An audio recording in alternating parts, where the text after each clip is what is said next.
Blog Talk Radio.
Good morning, good afternoon, good evening, everyone, wherever you are listening out there, everywhere there is across the world. Welcome to a brand new Vestiges After Dark.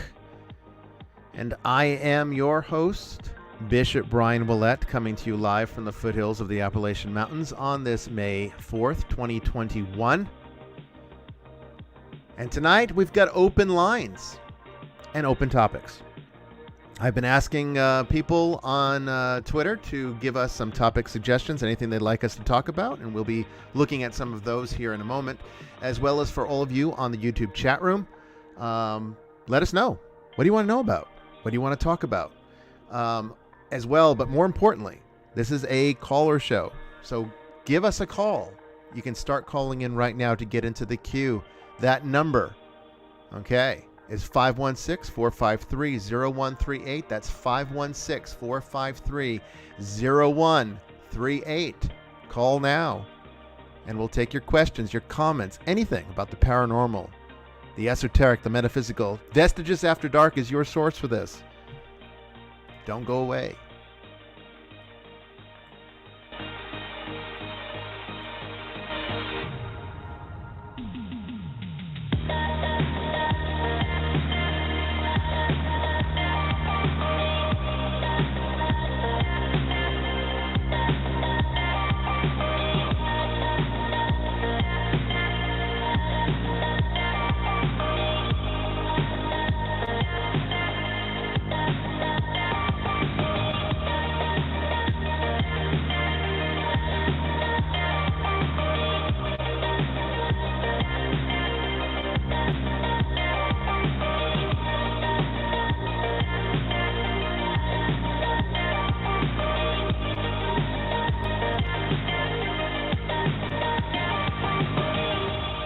Thank you, everyone, for joining us this evening for Vestiges After Dark. Again, I'm Bishop Bryan Ouellette, and we have open topics, open lines tonight. So we'd like for you guys to call in. Remember, this is the show where you are the guest. And in order to make that a great show, we need people to call in with their topics and to tell us what's going on in your minds about the paranormal, about the esoteric. This makes the show more interesting. Also, keep in mind that the church pays about $100 a month for this switchboard. And if you're not utilizing it, we'll probably just go back to Spreaker. Okay, so if you like the call-in aspect of this show, and I do, because I think it adds and makes a whole new dimension to live streaming. And I like doing live streaming, as I've said so many times before. I really don't care to do pre-records and do these nice little neat edits. I like the rawness of live, and so we will always do live. Even if we go back to Spreaker, it'll be live. But you'll lose the call-in option.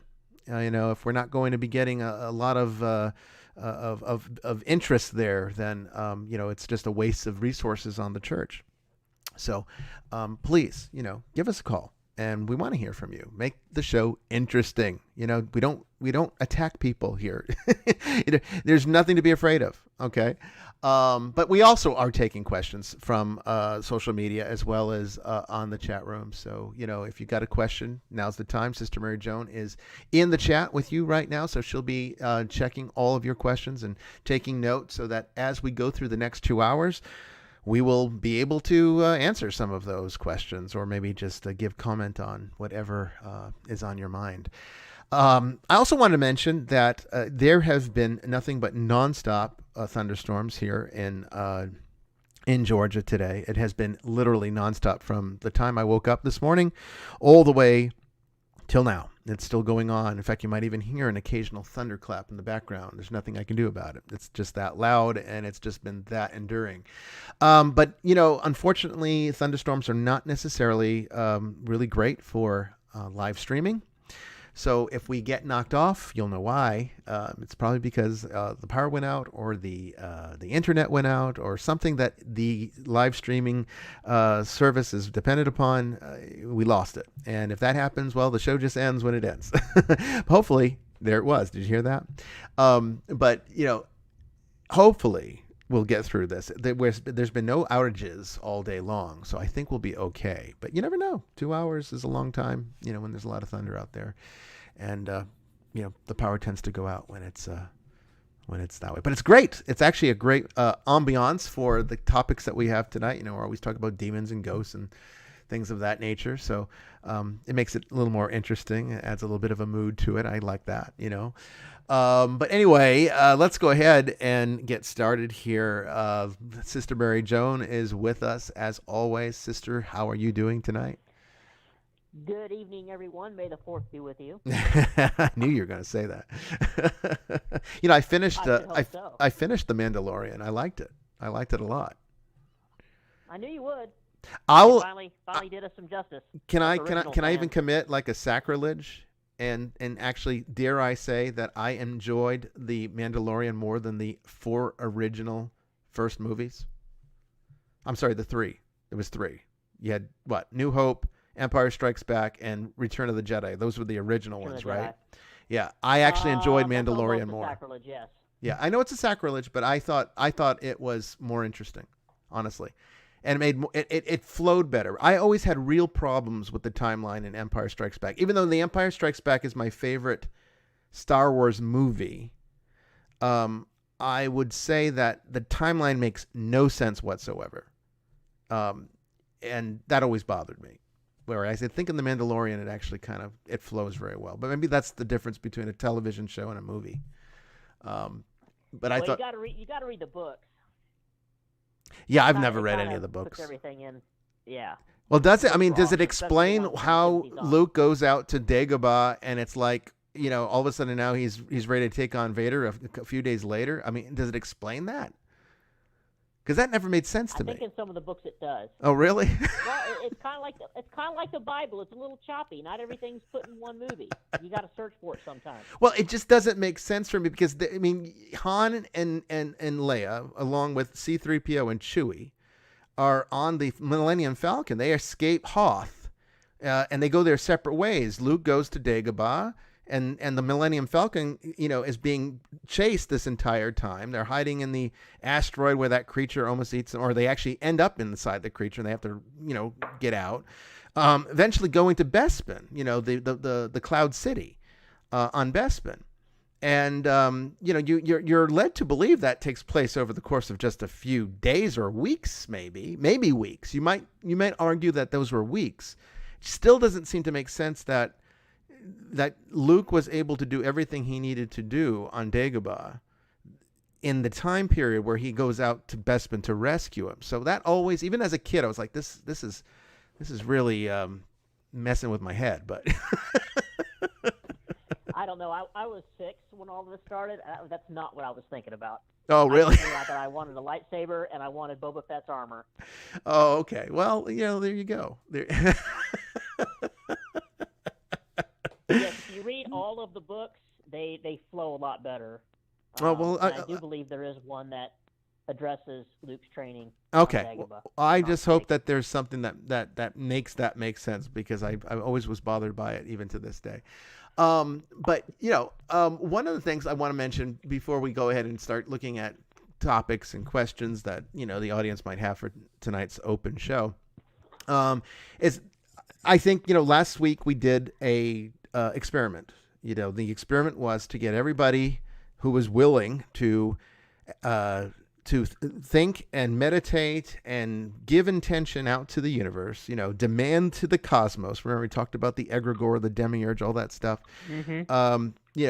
Demand that this pandemic ends, along with all of its negative consequences, particularly to how it's affected society, how it's affected politics, and get us back to normal.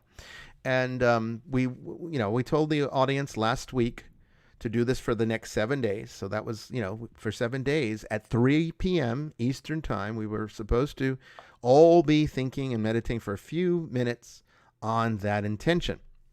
And I don't know how many people did it. And I don't know how many people, listens to last week's show. I really didn't actually look at the numbers. But hopefully a lot of you did. Hopefully all of you were consistent. And when 3 o'clock came around, you did it. I set my, all basically clocks are on like the same time now. Now that all phones are sort of like updated by the internet, and it's like an atomic clock, I guess, is what it's set to. So, everyone's number should, like right now it says 8:11. Everyone should have, in their time zone, it should be 11 past. And, that means if you set your alarm at 3 p.m. Eastern or whatever, the time was for you, at that same time, then we should have all been on the same page. And I think there was some impact, because I was getting a lot of news, and very interesting news, over the past week. Georgia and Florida both rescinded their state of emergency status, and urged their communities to get back to normal, even as going as far as to removing all remaining mandates, including the mask mandates, even for restaurant workers, which I thought was really, that's bold, because, typically the government moves a lot slower than that. And so Georgia and Florida have both done that. Of course, that doesn't mean that businesses are complying with that or agree with it. So it looks like businesses are going to be a lot more slow going. Some of them, though, are removing it. I have noticed that there are some, very few, but there are some that have already rescinded it for themselves. And so that I saw as interesting news over this past week, and that was while we were doing this. And then Oklahoma, same thing. That governor came forward and said, it's time to get back to normal, rescinded everything. And then even some of the more liberal states, where they tend to have more restrictive outcomes through this, like New York and New Jersey, have also indicated that I think sometimes within the next week, a few weeks or so, correct me if I'm wrong. I'm a little lost on the timeline for it, but they announced when they would be getting back to full capacity. I think they're still holding on to the masks thing, but everything, all the other things like the social distancing stuff, they're starting to move that away. In Nevada, same thing. Looks like they're bringing conventions back, still doing the masks, but they're slowly returning to normal, making these announcements, which I thought was good progress. So I'd say that perhaps our little experiment had some impact on that, at least maybe expediting it along. So some have requested or suggested that we should continue this another week, since it seems to have led to some positive looking outcomes here. So let's go ahead and continue for another week. So right now, don't wait for me to remind you, because I can barely remember these things myself, you realize. Everyone's like, remind me. Yeah. I can't remember that. I got too many other things to remember. So set your clocks. I'm going to do it right now. Do it with me. Go to your phone and set your clock to 3 p.m. Eastern, whatever that is for you, okay? Whatever that time is for you. And if you don't know, ask Google. Google will tell you. So I've got it set. See, my 3 o'clock alarm set. All right, so when that goes off for the next week, I will be reminded to stop what I'm doing and focus on the ending of this pandemic and all of its negative social consequences. So I think I think we're going to see hopefully some more progress. Now, getting it through to all the businesses, to the CDC, to the federal government, that's going to be a lot more effort. So we need to really focus. It's easy to push these southern states along, but as far as like the rest of the world, that's going to be a little harder. So yeah, let's try it for another week. Let's see if we get more news like this. Let's see if we start seeing more progress. And even outside Sounds good to me. It does. And even outside of the ending of the mandates and all this stuff, okay, these are also being done because the actual infection numbers and death numbers have gone to such a minuscule level that they felt safe doing this and making these decisions. So that's also good news because, see, this intention is not just about getting the world to normal in terms of how it's been affected, but also like getting rid of this pandemic, marginalizing it to where it's no longer a threat to anyone. I think that's also a very important thing too. So health-wise, you're doing some good here as well. So all of this is something that I think we should continue to push forward with, and it looks like it's making some decent progress. So we'll go another week, okay? Sounds good. Yeah, let's do it. Let's see what happens. Tonight is open lines, open topic. So we want to hear from you. This is your show, okay? So the number to call is 516-453-0138, 516-453-0138. And like I said, we're going to try to hopefully promote this show more so that the audience base grows. And as it grows, that means there'll be more of a pool of interested people to call into the show. I don't care if you've called already. I don't care if you've called every show. We like hearing from you. And this show is really kind of a way of connecting with a lot of our, most loyal fans, the ones that are, really always interacting with us on social media, as well as new people. Get questions all the time. And yet, when I finally give 2 hours to you to ask me whatever you want, I mean, it's crickets. Let's call the show, and then we can actually have a real conversation instead of using Twitter, which is just this rancid, toxic, manipulative little place. I hate it there. I hate Twitter with a passion. The only reason I am still on Twitter is because all of you are still using it. And I don't want to lose my connection to all of you. So I continue to deal with it. Otherwise, I would have deleted my Twitter account a long time ago because I hate it there. I hate everything about Twitter. I hate its character limitations. You only get so much that you can actually put into a post. And then if you try to do like multiple posts to talk about something and more extensively, then, sometimes people see it, sometimes they don't. I don't like the algorithms. I don't like the filing system. I don't like the fact that I can't even go back and look at what I posted on May 4th of 2016. I should be able to go into... You can't edit either. You can't... Oh, yeah, that's the big one. You can't edit. Yeah, I type like crap. Don't we all? I mean, if you're using a cell phone, you type like crap. And I'm like, oh, damn. Yeah. But no, I mean, yeah, editing, that would be a big one. That'd be a really good one. I mean, even Facebook gives you editing. The Nicolean Catholic Network gives you editing. If you want to come over to that side, that's the good side. We've tried to create a better social media environment. It's not just for church people, though, typically it's the church people that are using it, but, it's for everybody. Come over and spend some time with us over there. I think you'll enjoy it. It's unfortunate that so many people signed up. And see, one of the things that I get to see as the administrator of that site is I can see when the last time somebody logged on. I can see the date and time that they were last using the site. And I'm very disappointed to see that so many of the people who initially signed up used it that first day and never went back to it. That's unfortunate. So, use this stuff. And we're spending this money on you guys. We're not charging you to use it.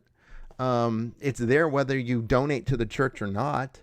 It's just like this radio show. If you want to donate to the church to help it, please do. I mean, the church always needs it. It never has enough money to do everything that it's trying to do. But, at least what we do give you for free, use it. And one of those things is calling into this show. So 516-453-0138. That's 516-453-0138. The sooner you call, the better your chances of getting chosen. But, let's go ahead and start looking at some of the questions that came in on Twitter, because I did put out a post, asking what topics people would like us to talk about tonight. And we only got 2 actual responses, but both of them were pretty good. So I'll start with the one that I saw, Sister Mary Joan, and then we'll do the one that you saw. And so here it is. So this one is from at Irish Lad O'Leary. This is at Irish Lad O'Leary, and he posted this 7 hours ago on Twitter. He said he'd really like to know how we can tell if a spirit in a person's home or place of business is just a troubled spirit trying to get someone's attention, or if it's demonic, because he knows that sometimes demonic spirits can appear as harmless spirits to lure you in. And so he really wants to know, how can you tell the difference between something that's a haunting from maybe the spirit of a dead individual, or if it would be something that is more malevolent, like a demonic force. And the answer to that is typically in manifestation. Now, initially, you can't really tell much of a difference. Initially, it could be very much the same kind of phenomenon. But the things that you look for is to detect how personal it gets, because hauntings typically affect everybody that resides or works within the haunted environment equally. Almost everyone's having certain experiences. Some people that are very just not sensitive might not report anything, but typically speaking, all things being equal, hauntings tend to affect everyone that's there, where a demonic event tends to focus on one particular person. Okay, but that's not always the case. Sometimes hauntings can do that too, which makes it difficult. Okay, but in general terms, hauntings are more generalized to the environment, and demonic events are more specific to individuals. Another thing that you look for is how it's affecting the people involved. Even hauntings can make people sick, just like a demonic attachment can. But how far does it go? Is it really just this disturbance that you're feeling from time to time, maybe nausea or whatever, maybe some low-level physical ailments that are hard to define, or are you getting sicker and sicker and sicker as it goes? And that thunder was crazy. Did you guys hear that at home? I wonder if you did, because it's so loud. Heard it. You heard it? I had a big one here too. Yeah. The dog just jumped up out of a dead sleep. I mean, that just rattled the whole house here. That was crazy. But yeah, I mean, so the other thing that you're looking for is, is it something that is where one person in particular is getting sicker, and it's getting worse, and it's affecting them both physiologically as well as emotionally as well as psychologically. All of those things come into play. Yeah, that their behavior will change on a drop of a dime as well. Correct. Yeah. And again, demonic attachments tend to focus on one person in particular. Typically, we're talking general terms now, because this is the paranormal. There is no such thing as concrete absolutes. They just don't exist in this work. It's all mostly dealt with the non-corporeal side of the universe. And the non-corporeal aspects of the universe are very intangible. So there's a lot of malleability there. There's a lot of different takes that it can go, different ways it manifests. So I can only give you general terms, and I can only give you what are the greatest likelihoods. I'm getting a lot of feedback from your mic, Sister Mary Joan. Okay. But so essentially, what we need. What you need to do when you're trying to figure this out is to look for those basic things. Now, obviously, demonic attachments are going to be much more severe, okay, much more disastrous. So hauntings don't always result in getting into people's heads and making them start to behave like Sister Mary Joan just said. The behavior changes. Hauntings don't typically change people's behavior to a point where maybe you had a family that were the happiest family in the world, and they move into this new house, and the mom and dad's been married for 20 years. And then after a year of living there, they're at each other's throats, and there's talk of divorce. The kids are miserable. That's not typical of a haunting. That, I would say, we have to start looking at something that's more of a demonic nature, because it's affecting them severely and adversely. Because hauntings can affect everyone adversely, but just not typically with the same severity that you're going to see with a demonic event. Now, ultimately, only a professional could really tell the difference, or a very sensitive individual, somebody that's already very sensitive to these non-corporeal forces and already has dealt with them at different points in their life, and they know the difference between a ghost or a demon.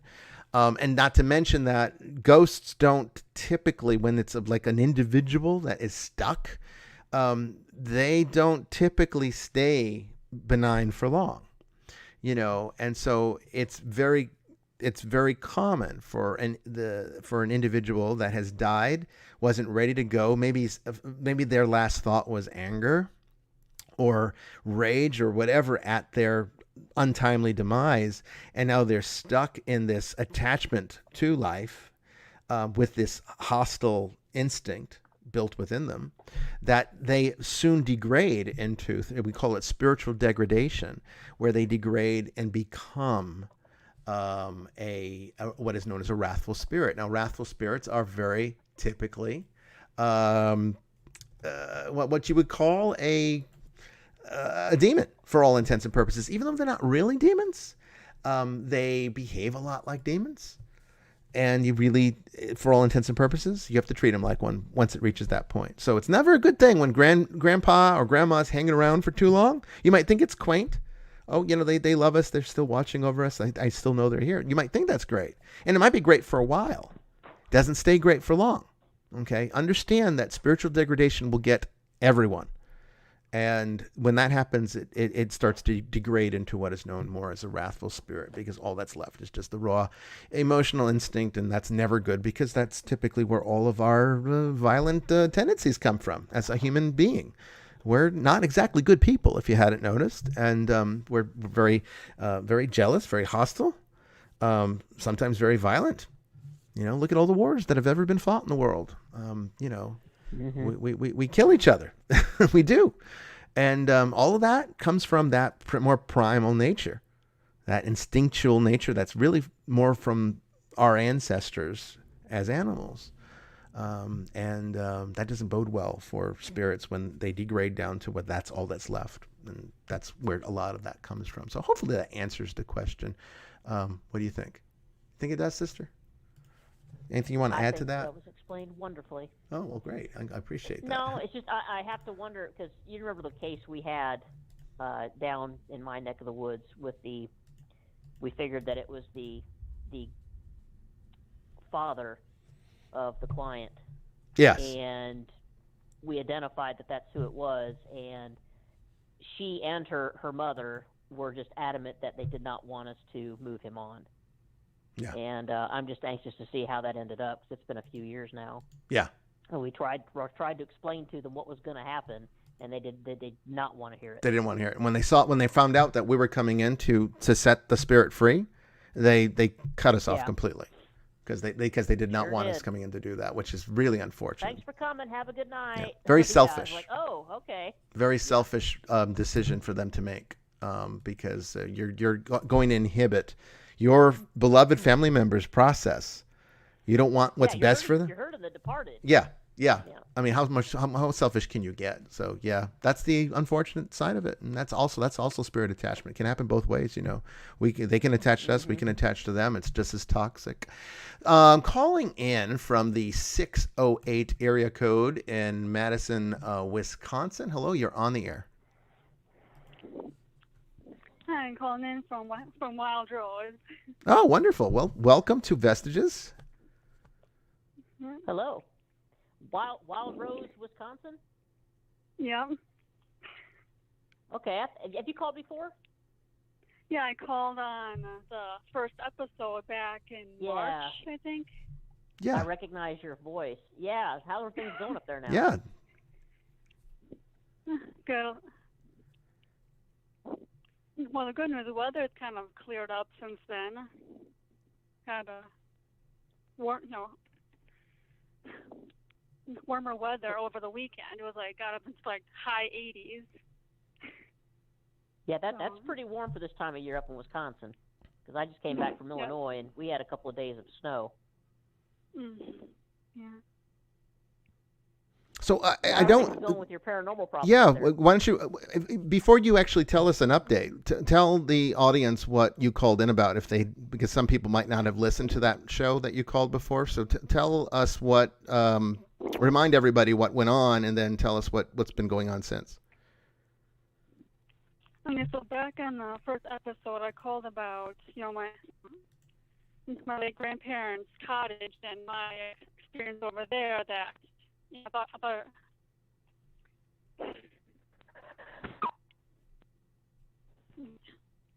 over at my grandparents' cottage. I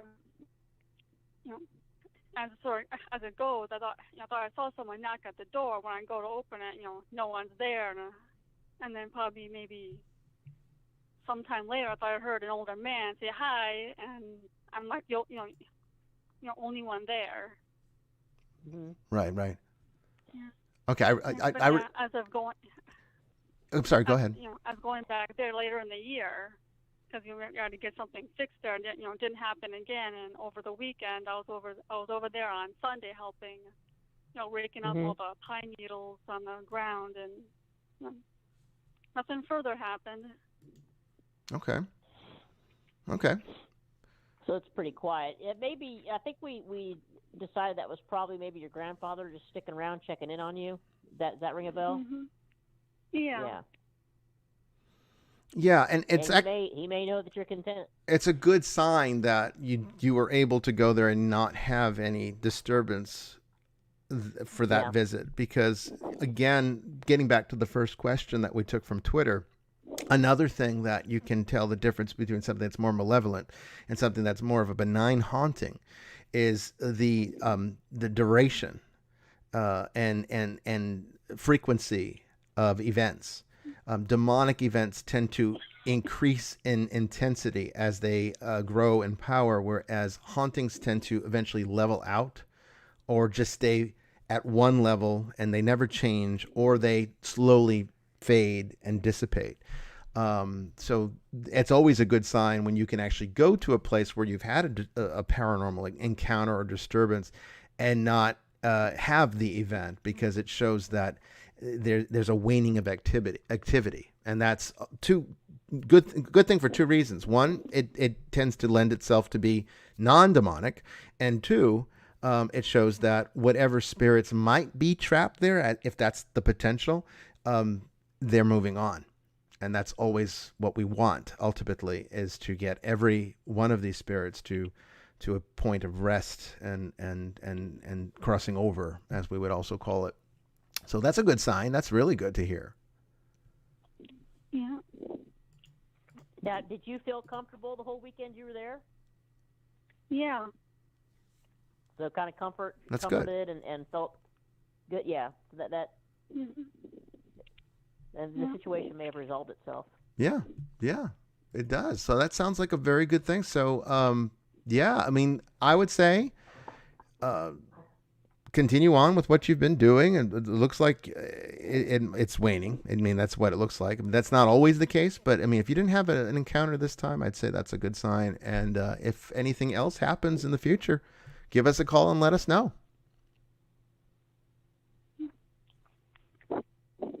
Yeah, so tonight on live tonight, I have a question. Oh yeah, sure. Yeah, go ahead. Okay, so this was from a while ago, from the Strange Oddities podcast back on February 11th.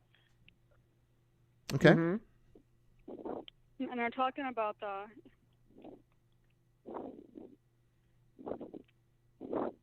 lengthy, assessment process, finding out whether it's, a validated case or just someone, looking for attention. Right. And especially if it's like someone with like mental illness or something. Then it kind of got me thinking, though if it was a validated case with someone autistic, perhaps nonverbal, and how would you then proceed forward with the case, and how differently would the case then be conducted, especially dealing with that client's needs?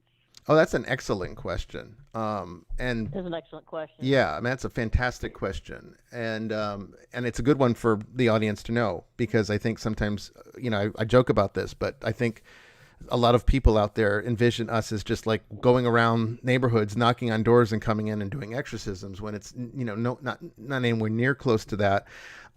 Essentially, we always gather as much medical data as we can before we even consider a case. So if a case comes to us and it looks like it has all the markers that we would be looking for validation, then we start to go into asking for medical records, communicating with their doctors, their therapists, whoever might be involved in the more conventional arena. And then we get their input, and we extrapolate from the records what kinds of possibilities might be manifesting as a paranormal disturbance, if it were to be something that's more mundane, like a psychological illness or some kind of neurological manifestation.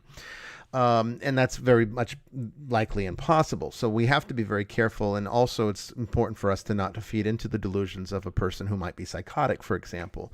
It does them no good to validate hallucinations that they might be having that are terrifying them, and calling them demons when they're not demons. So we always like to see the full medical history as much as we possibly can gather. Sometimes that can be difficult to get, but in certain cases, I won't even take a case if I can't get at least a sufficient amount of medical information before I make the decision to go. So that's the first thing. The second thing that we do is, once we do get to a case, and if it is determined that the person is suffering from something that's non-paranormal, or if we feel that the solution is better helped with a mental health options, or some kind of medical option, then we do a referral process, or at the very least, locally, sometimes we can refer them to actual agencies. But if it's a national case, or if it's a place where we don't have any contacts or network, then we'll just tell them what type of medical care that we feel they might benefit from, and we'll encourage them to go and have it taken care of there. But at the very least, we'll rest their minds and say that we don't feel that this is a paranormal problem, and we would very much prefer that you pursue this through these conventional means, because this is what's going to actually help you more.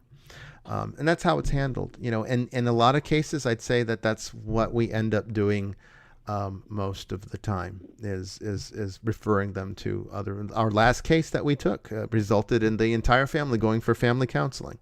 That's that's the reality of exorcism ministry. It's I'd say maybe about 5% mystical, and it's about 95% administrative. You're just kind of moving them through the system and getting them connected, or giving them the confidence to go and get the kind of help that they need. But that's what we see more often than not. So I hope that answers your question. Yeah, great. Thank you. You're most welcome. That was a great question. Actually, I'm very impressed with that one. And I think it's something that a lot of people would like to know.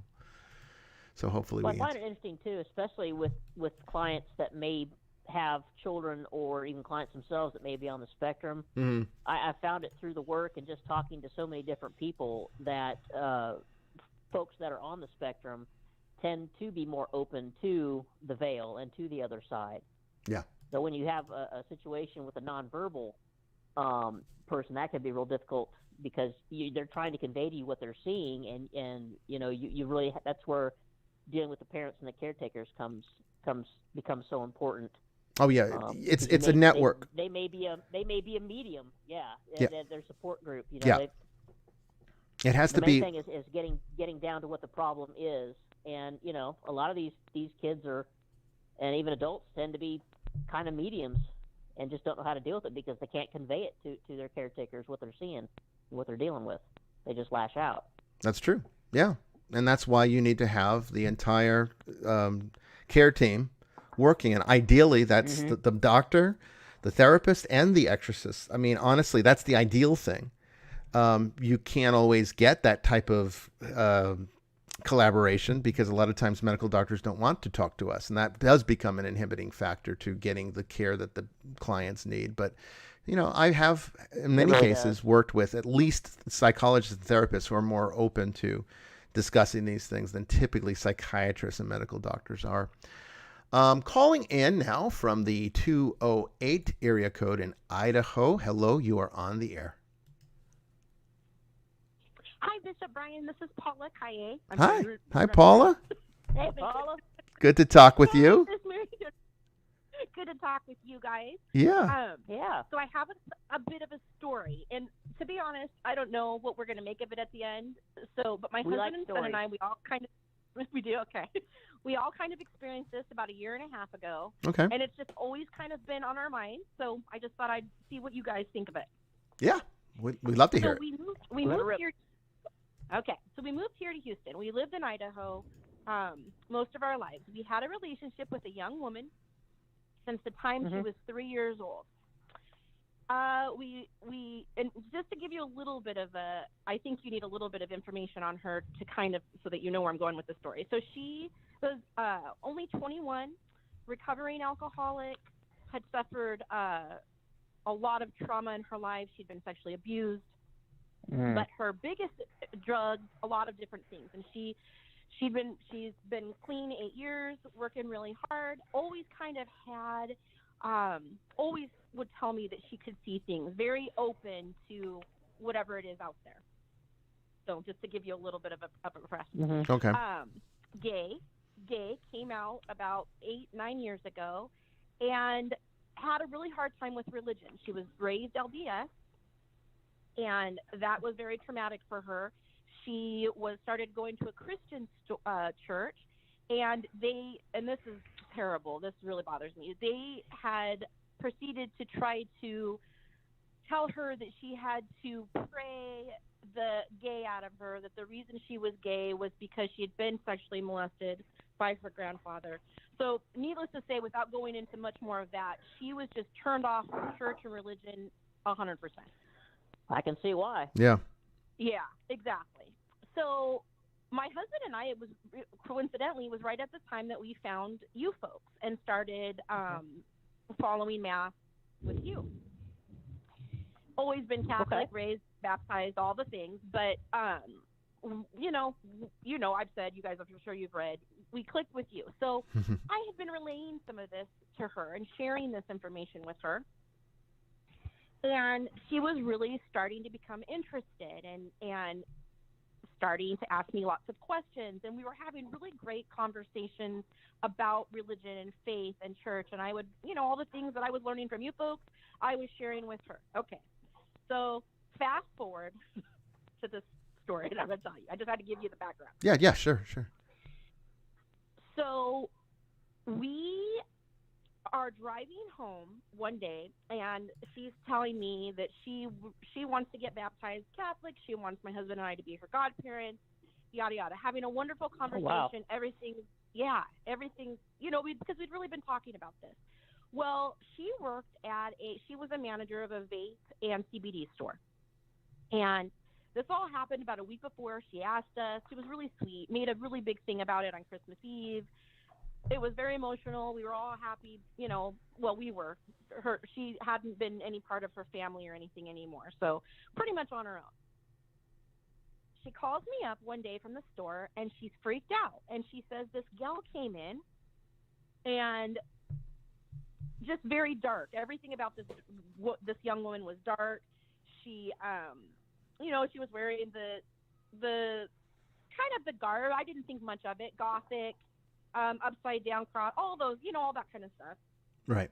And she was freaked out because she said that there was some type of energy that came from it. And she had always been we would go into an old building And you couldn't have a conversation with her because seemed like she was just totally, and she would say, there's just so many spirits here.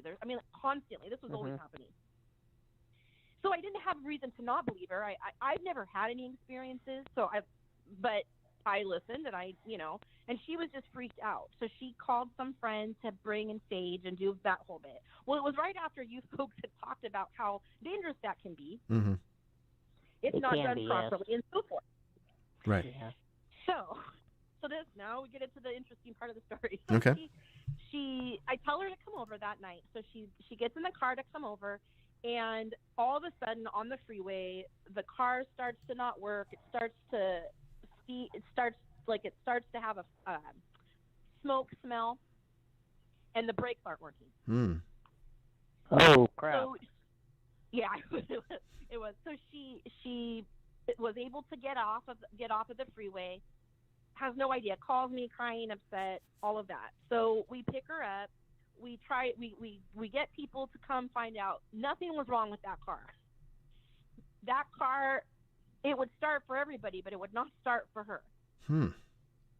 So don't think too much of it. The next day, we were going to go shopping, Christmas shopping. And this is where it gets really weird. And I have never witnessed this from anybody before. We're going to the store, and I told you she was a recovering alcoholic, had been clean for 8 years. Right. And everything since this day changed her. I mean, her whole personality. She was a sweet, loving. She was just a real smart. She was acting like a real smart ass.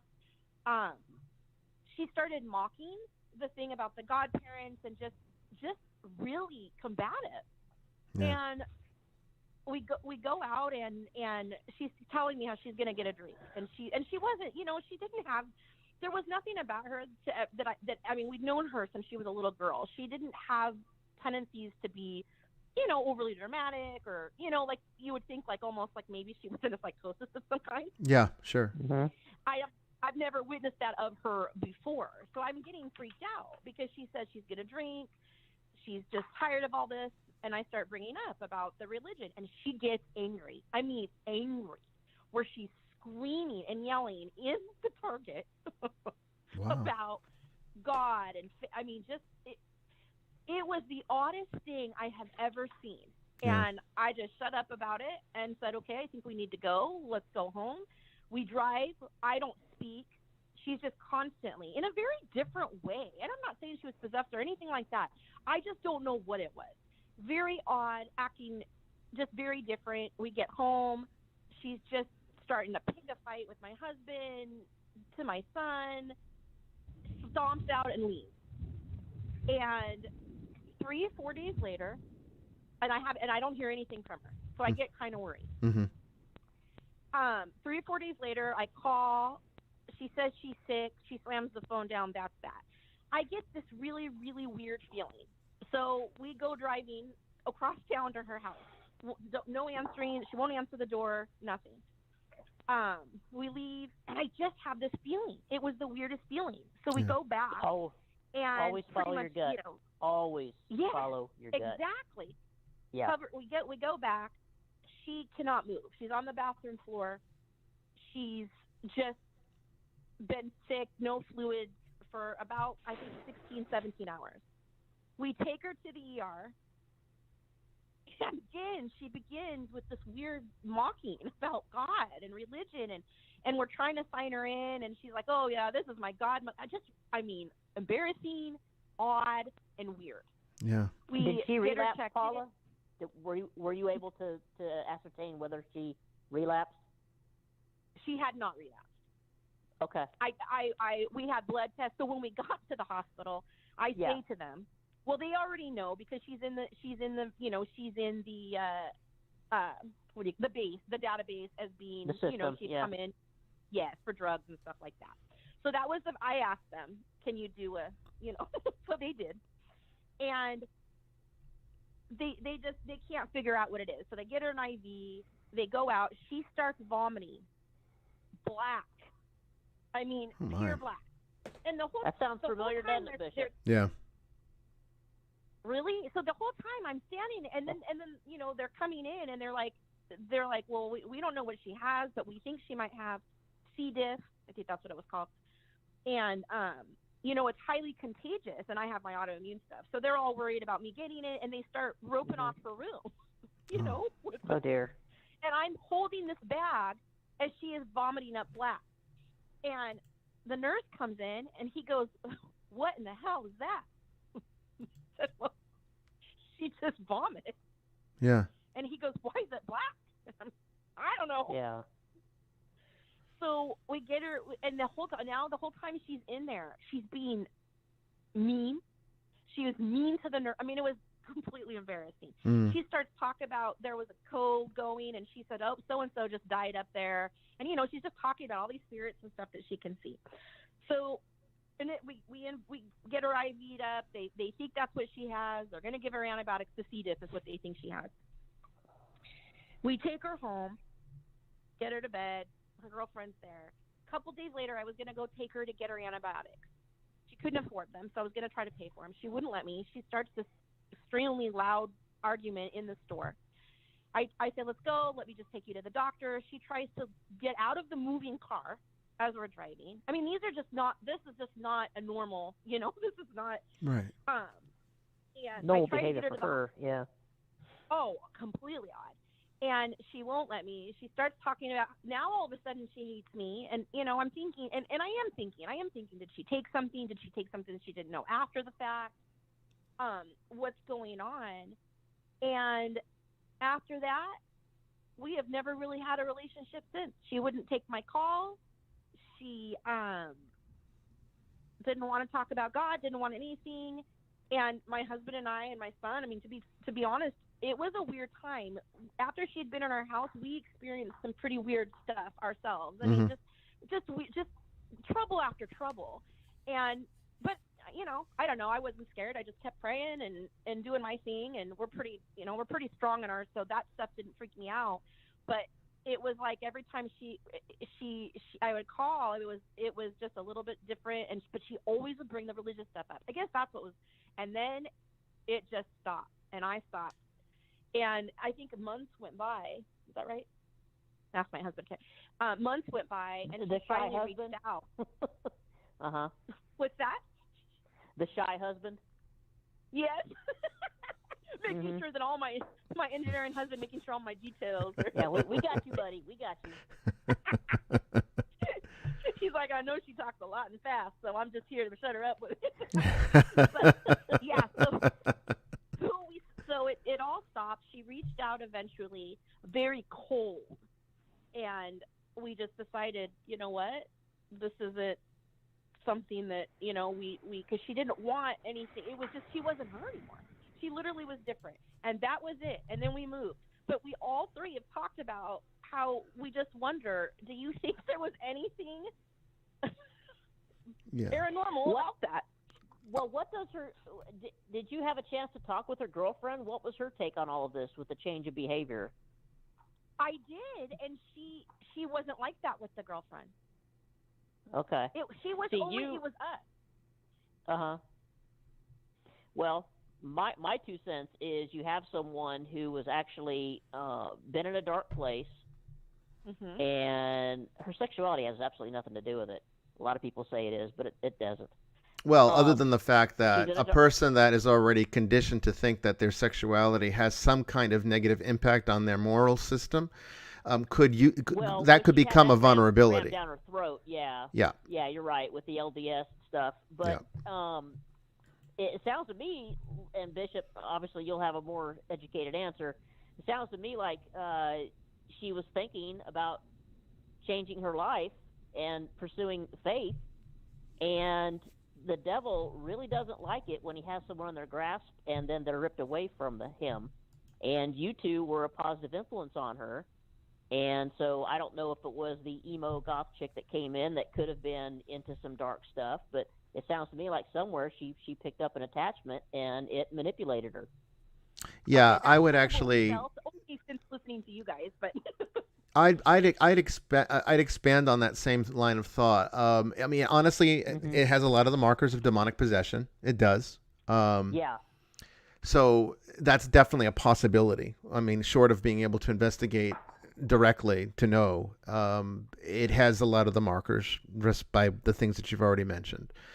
The vomiting of the black stuff is of much concern because that is something that we see typically only in demonic possessions. Typically demonic oppressions. The vomit is a clear mucus. But in very severe demonic possession, you'll actually see where it's this black, undefinable substance. I don't even know if anyone's Remember the Sin City episode on Ghost Adventures with Anthony and his mother? That jar of black goo exactly like that. Yeah. Mm-hmm. So that's of some concern. The person that came in, with the upside down crosses and everything, clearly they're into something. I mean, people don't typically wear that just for provocative value. It's a statement of something that represents a direction that they want themselves to go. And even if a person is just doing it for aesthetic value, assuming it has aesthetic value, although I'd argue that, it vibrationally would lower them to a point where they would start to become those things anyway. Symbols are dangerous. This is why I always talk against tattooing, because at least a necklace you can take off, but a tattoo becomes part of your very aggregate structure. And when something becomes part of your... gotten a new one. What's that? Do you know what it was? Yeah, she just gotten a new one in honor of her best friend who had died the year before. It was a feather. Okay. Did it have the dates in it? Was it just a feather, or did it have her name or the date of death on it? Just the feather and the date. Okay. And the date. Okay. And the date. See, not good. No, there's all of these things are major classic textbook warning signs for demonic oppression and possession. So it sounds to me as though the person that came in to the store that day, the day that all of these things started to change, had either an attachment herself that eventually latched on to her, or this was sent as an act of that person's will to almost like a curse to inflict her. For whatever reason, I mean, people do a lot of weird things in this work. So it's not beyond the scope of the realm of the possible when people just have this negative spirit and they want to share it, and they want to bring everyone down with it. That's a very common thing. It's like the misery loves company axiom becomes a way of life for some of these people. So they're unhappy, they're miserable. They want to make sure you're unhappy and miserable too. That's also a very demonic sort of behavior. It's indicative of attachment. So all of that stuff is classic. So I would say, with the limited information, but just based on what you've said so far, if this was a case coming in, we'd be taking it. Oh yeah, because definitely. This sounds like it has all the markers. Yeah.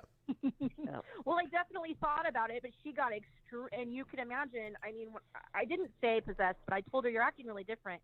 And she got, when she was angry in the grocery store, that's what she said. She goes, what the hell are you saying? I'm not freaking possessed.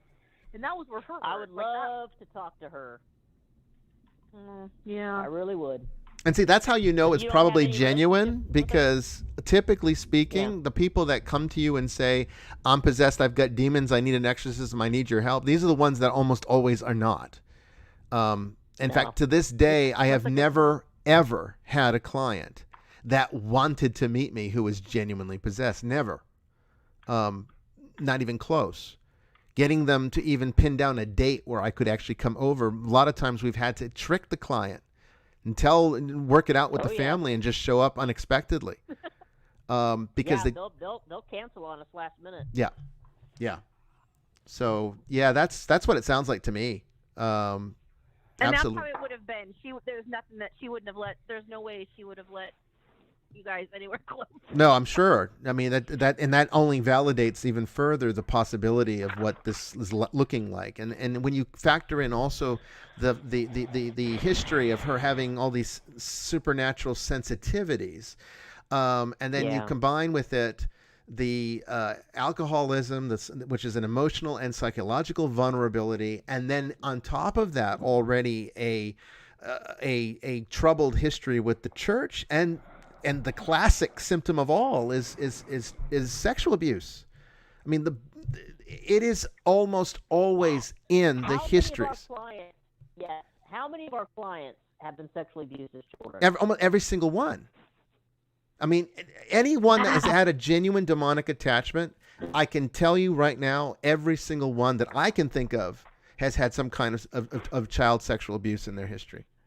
And sometimes we won't find out until we're actually there doing the investigation, and it will come out because that's not something they wanted to tell us. It's not something they thought was part of the issue, and it will come out in the interview through some a little bit of interview tactics. And then it's like, oh, right. Okay, well, now we know what we can do. It seems like every single case. It just got me thinking, too. She also had, my mind went back to the tattoo. She had a very, very detailed tree tattoo of her best friend. She'd lost a lot of friends to suicide. I mean, she must have lost 6 friends. Oh, my God. She's taking on those. Okay, it's got every marker there is. Suicide's another big one. And that bothered me because when we went in for that tattoo, on those aggregates and those acrotypes. Yes, and she had that tree tattoo had his face. It had his date, his date, all of that in there. So when she was going, and I had just started listening to you folks, so it was just kind of. So I almost thought to myself, okay, are you just making this, That's a very dangerous thing for her to do, especially when she's already a sensitive and going through what she went through. I know a lot of people might be thinking, well, Sister Mary Joan, I've seen you with tattoos. You got tattoos all over you. Yes, that is true. All of mine are Native American protection totems. They were done with the intention. I studied shamanism. I have Native American in my ethnicity, so it's a little bit different. But when you start tattooing people's death dates, memorials, you're asking for trouble. And with her already being what appears to be a sensitive and going through, she's taken on all that negative energy. Yeah, there's no question about that. As you look into these types of things, as we take cases, we see this continuously. It's a regular issue. And my gosh, that case has all the markers. We are, though, now at the top of the hour. I see a bunch of people on hold. Don't hang up. We want to take your call, okay? We're going to take a short break here. And when we come back, more calls, more open lines, more open topics. Don't go away. What's the point of this chase? To just bite our own hair. Wishing that something would change, so we could turn back the page and live like a favorite fairy tale. So we're all so free in a world of our fantasy, flying on dragons through sky-high cities. These are our childhood dreams, it's how we used to be. When we were kings and queens in our childhood dreams. Oh, oh, oh, oh, oh, oh, oh, our childhood dreams.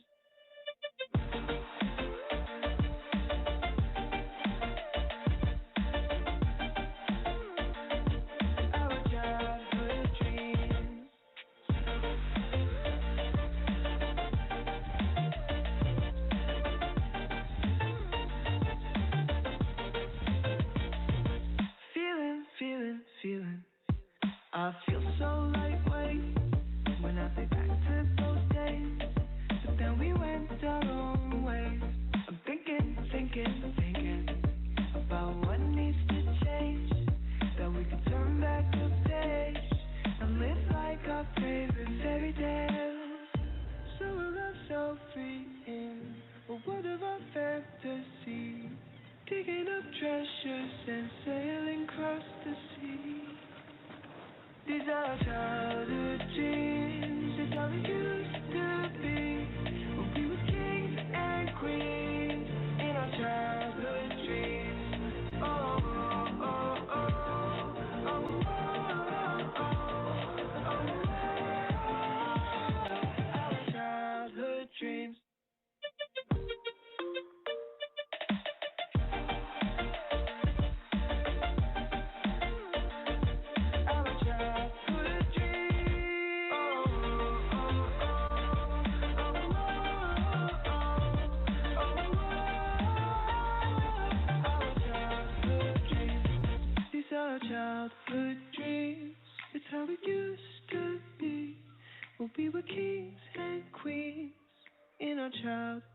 dreams.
Welcome back, everyone, to Vestiges After Dark. Open lines, open topics. We've got some more people on hold. We're going to take their calls here in just a moment. We're also taking your questions from social media and in the chat room as time permits. But we had some real good callers so far. Very interesting stories. Good questions. And we got another hour. So don't go away. There's more to discover in just a moment.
Thank you, everyone, for waiting through the break. It gives me a chance to rest my voice so it doesn't start cracking on me. And you get to see Heathcliff. If for those of you watching on YouTube, you get those Heathcliff moments. The rest of the podcast world doesn't get to see that. So audio only. But here on the YouTube channel, you get the cat, all right? And he is the cat of cats, and he knows it, too. Oh, yes, he does. And if you don't know it, he'll make sure that you know it by the time you're done with him. So he's a great cat. Mm-hmm. All right, let's go right back to callers here. So this is, where are we here? It looks like calling in from the 480 area code in San Jose. Hello, you are on the air. San Jose. Hey, Brian, that's actually a Phoenix number. Oh, really? Oh, it comes up as... Yeah, I think it's Tempe to be more exact. Let me see. You know what? I pushed the wrong. Ohio. I pushed the wrong button. You're right. Yeah, it is. It's Tempe, Arizona. I mean, you know that because it's your number. Right. Yeah, you're from. You live in Georgia, right? Yes. I am in Georgia at the moment. Yes. I lived in Athens for a while. As a Catholic, I got baptized in a lake by a Church of Christ minister in Athens, Georgia. And I was on a spiritual quest. I think I must have visited 100 churches in that city. Oh, my. My mother knew Jean Dixon in Washington. She worked for her husband, which I can't remember. I always mix it up if it was a real estate or a life insurance. But Jean gave my mom a reading, and I wonder sometimes if it was a self-fulfilling prophecy, where she said, my mom wasn't very spiritually minded. Like, she was a more practical person, so it wasn't like, oh, Jean Dixon gave me a reading, right? She just kind of told me matter-of-factly. Right. And she said that she would have a difficult life and lose her boys, and then things would start to get better. And do you think that could possibly have caused some difficulties? Or... Well, see, here's the thing. The problem I have with psychics, okay, and I work with psychics, so I don't say this to disparage them, and I know a lot of good ones. But the problem I have with people that make predictions like that about the personal lives of others, essentially when you're saying something with specific details that says, these events are going to happen, there is a phenomenon in both the world of science as well as the world of the occult. So it really doesn't matter which one you more subscribe to. There are people that are going to be more spiritually oriented, and there are going to be people that are more scientifically oriented, or there are going to be people like me who are kind of a perfect line right between the middle. But either one does not matter, because they both have the components of what is known as self-fulfilling prophecy. You can produce effects if you believe in something strong enough. That's the occult principle. Like attracts like is one of those elements. But when you tell someone that you're going to do, that something's going to happen to you, and if the person has enough faith and belief in it, can make it happen, particularly if the person is already sort of subconsciously oriented towards that kind of subconscious manifestation of their inclinations. It's why a lot of people create very negative lives for themselves, because subconsciously they're very powerful, but consciously they're not. And so when you have a very powerful subconscious and a very weak conscious, then typically your subconscious rules your life. And if you're a very negative person, then that's all you will manifest. It's all you experience until you learn how to turn that around, which can take years of unlearning. And that makes you also very vulnerable to psychics who might tell you something, and then you go around and actually manifest it down the road. The other side is the psychological aspect of it.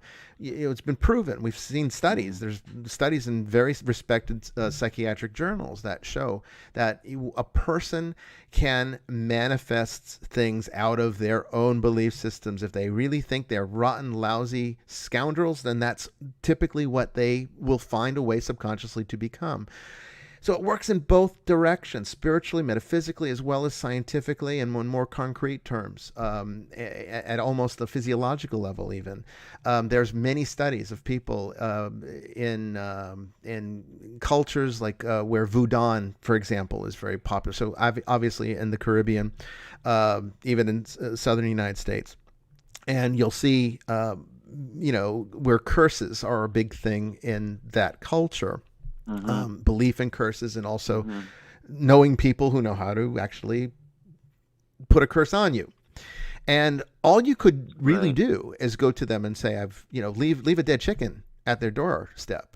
And because it's already culturally so ingrained in them that's the message. That's only the message they need to see that a curse has been put on them. And then all of a sudden, all these bad things can start happening to them.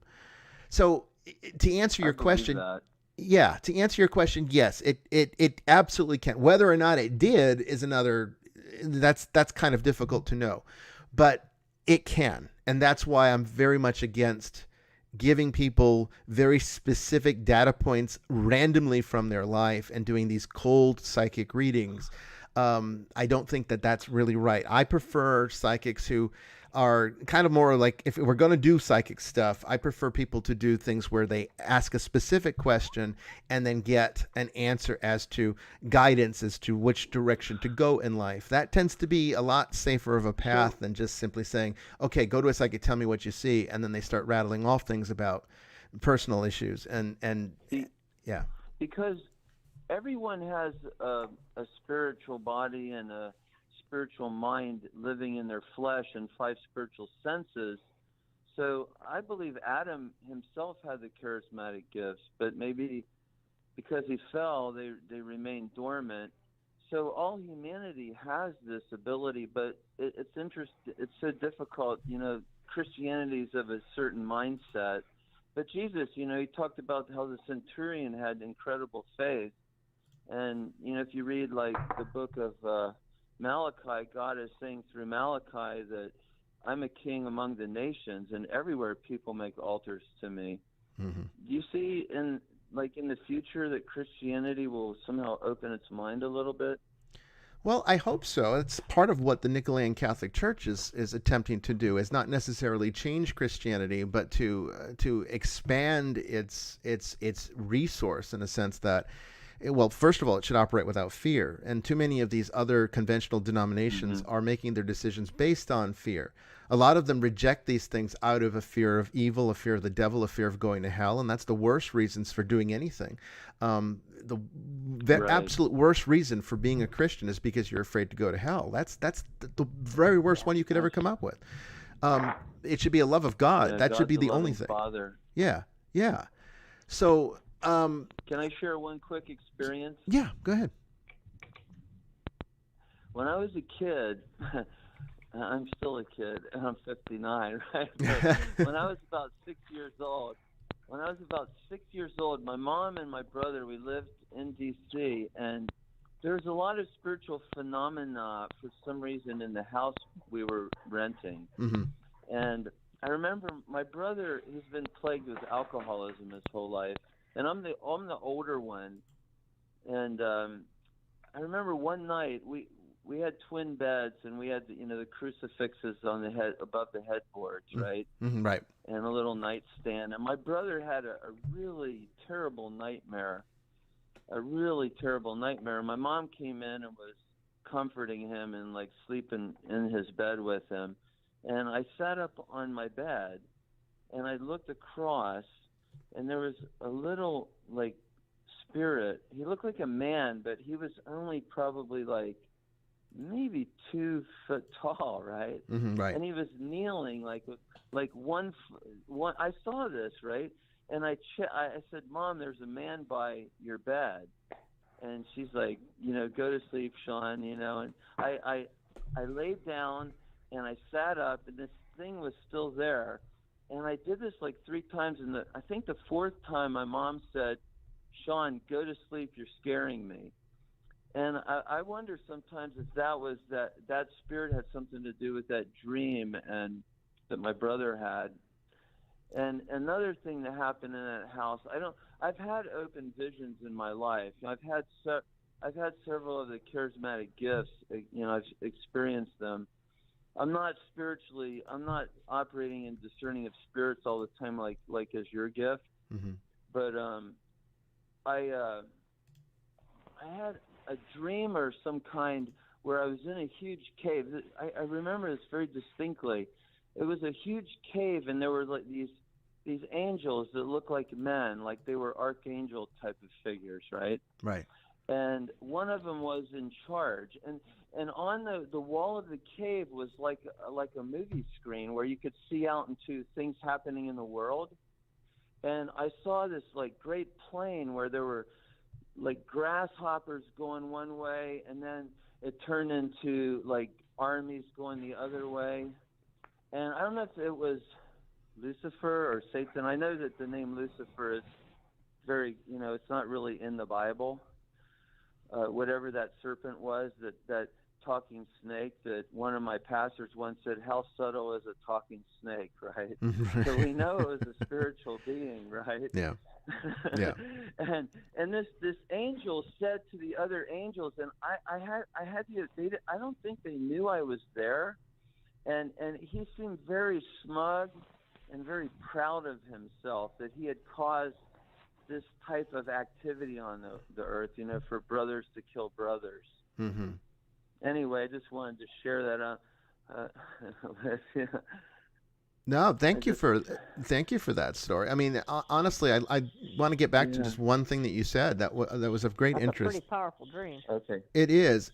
We actually like to comment on 2 of those things, but the first thing being what you said earlier about how the fallen man having lost his connection to these abilities, and that they're sort of now latent within us.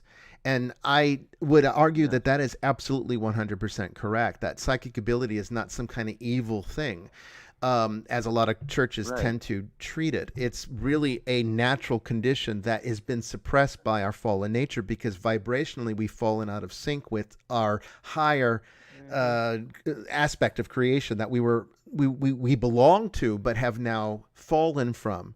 And that's what Christ is here to do, is to sort of restore us back to our original condition of perfection, where this type of awareness is natural.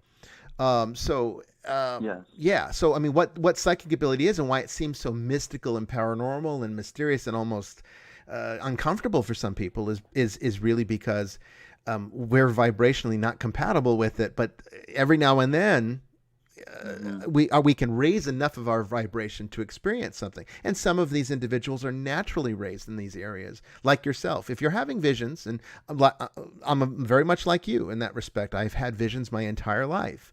I don't typically talk about them. I don't really discuss it very often, but when it comes up, like this, I mention it.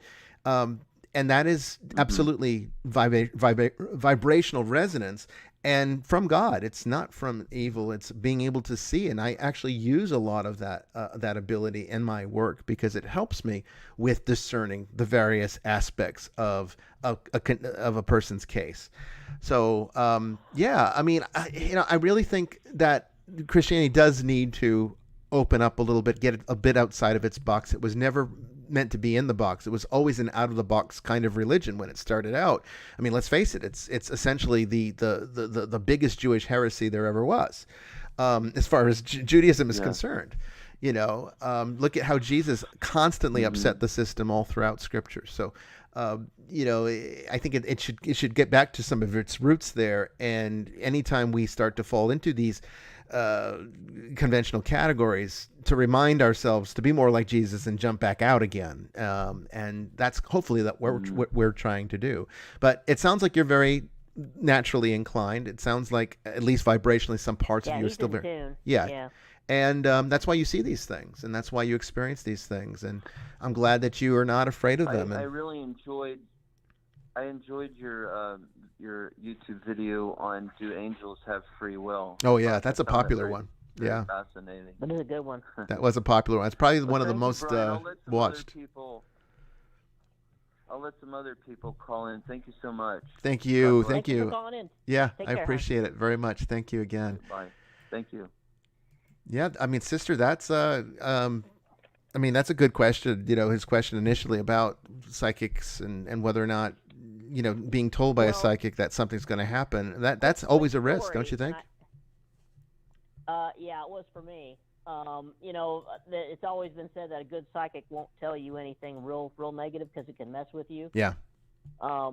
When I was early 20s, I went with a friend to it was like a festival, and they had some psychics there and palm readers and whatnot. And at the time, I was like, okay, whatever, I'll do it for fun. Yeah. And she started to read my palm, and she grabbed my hand, looked at my palm, sat back, looked at me, and said, "Oh my God, so many people want to talk to you." And I'm like, "Yeah, okay, whatever." And she's like, "No, seriously." And then she grabs my hand, starts running her fingers along the lines, and then she looks at me and she goes, "It's not how long you live, honey, it's how well you live." And I'm like, "What the hell do you mean by that?" And she says, "I'm being told that you are not going to make it past 40. So live your life fully now." I pulled my hand back and said, "Well, thanks for nothing. That was $25 I'll never get back. Appreciate it." Well, oddly enough, I was 39 when I was hit by the drunk driver, and I did die. He died twice, right? I 3 times. 3 times. I flatlined 3 times, and they brought me back. Well, a month after I got out of the hospital, I turned 40. Yeah. So I think about that to this day. And it shows how it was kind of a prophecy of sorts. That shows also the malleability, that no psychic can perfectly predict anyone's future. You can only make assessments based on trending energy patterns, and any genuine psychic that's all they're doing. And any psychic that's honest with themselves will tell you that's all they can do, is look at energy patterns. She was right. I did die. Yeah, she was right. But, right. But it was not accurate to say you wouldn't live past 40. See, correct. She added in her own interpretation of the data that turned out to be a very key element that wasn't correct. And I blew it off at the time because I was young, and I didn't think King Kong could hurt me. But I started to think about that later on in life. I had some pretty scary experiences at work, working undercover narcotics and all that good stuff, and having close calls. And I was like, well, I really need to be careful. Well, when I got hit by that drunk driver, I never would have thought, that was going to happen to me, and it just did one night. It happened. Yeah. But, I thought about that in the hospital for quite a long time. Like, you know what, I made it. And divine intervention. Be careful when you go to a psychic. Yeah, nothing but. Be careful when you go to a psychic, and me want to tell them up front, don't tell me anything real negative, because I don't want to hear it. Well, not to mention, a psychic really shouldn't tell you that. Not to mention also, though, that, sometimes psychics, because of the work that they do, are generating their own attachments. And you never know that, because anytime you go for a reading, you're having an exchange of energy with that reader. And because that reader's reading a whole bunch of other people, you don't know what they've picked up. It's kind of almost like a disease. It's kind of like, we're living in the age of pandemics, right? And everyone's treating everybody else like they're contagious or contaminated. Let's do that spiritually for a minute, because a lot of people are spiritually contaminated. They're spiritually sick, and that sickness can actually be passed on to you. And that's why we have things like the church, which is sort of like going to the doctor.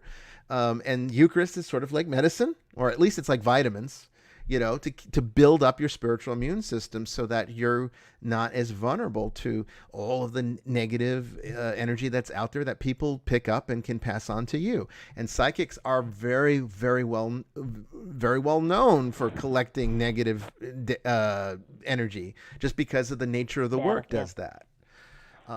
So yeah, that's one of the risks, I think, of going to a reader or a psychic, is that you just don't know what they're picking up, and that's never, you don't never know what you're going to come back with. So you got to know who you're dealing with, and a lot of them are not that great. On Twitter here, there was a question that came in that I wanted to get to before we go back to calls. So all those of you on hold, don't hang up. But it's from Stacy on Twitter. She says, "What is your perspective on past lives, and do you believe traumas may be passed through our family generations? Can these traumas be healed?" And this is something I mean, this is a big, loaded question, and you would need almost a show to deal with that topic. But I know it's come up a lot. And I know we kind of touched on it a little bit when the paranormals were on, and it's kind of like the whole generational curse. Yeah, and it's something that I think is worth at least giving a comment to, since it's come up again today. So, what's my perspective on past lives? Okay, here's my perspective. I'm going to make it very, very quick. It's not going to be complete, okay? Because I can't get complete in the time that I have here, and I want to go back to calls. But I do want to mention, all right, past lives. Okay, as the original concept is, it's not what Theosophy currently teaches, and it's not what the New Age teaches because of what Theosophy taught. Okay, we need to get back to origination. So always understand that Theosophy and the New Age are appropriations of Hinduism and Buddhist thought. Okay, where reincarnation actually originated. All right, and then it kind of branched down to other places, and it made it as far as Alexandria that we know of. And so, the idea of reincarnation is a well-established, very ancient principle. But the concepts that we have of it today, with soul contracts, and you pick your lifetimes, and you got karma that you got to work off in a specific way, and if you don't do it right this way, you got to come back and do it again. That kind of stuff came from Theosophy. It was not what Hindus taught. Hindus kind of taught a version of this, and that's why the Theosophy has it. But Buddhism completely eliminated all of that and refined it to what it actually is, a better model for reincarnation and past lives. And so what it is past lives are not you going on from life to life to life, because as I've said so many times before, by the doctrine of Buddhist anatta, you do not really exist. You are a construct, a concept that has been created by all of the experiences you had from the day you were born, as well as your genetic inclinations to be this way or that way. And these are made up of what are known in Buddhism as aggregates or aggregations. And all of these things combine together to create the illusion of a self. And that's ego reality. But the ego does not really exist. Okay? Even in Hinduism, they have an idea that you have Brahman, which is the ultimate reality, and then you have Atman, which is sort of the illusory side of that reality. It's not real in the same sense that Brahman is. And in Buddhism, it's completely eliminated in the fact that anatta means literally no soul. In other words, in order to truly become Buddha nature, as Buddhists would be achieving to, one must completely eliminate oneself through dissipation. And reincarnation is just the perpetuation of the illusion.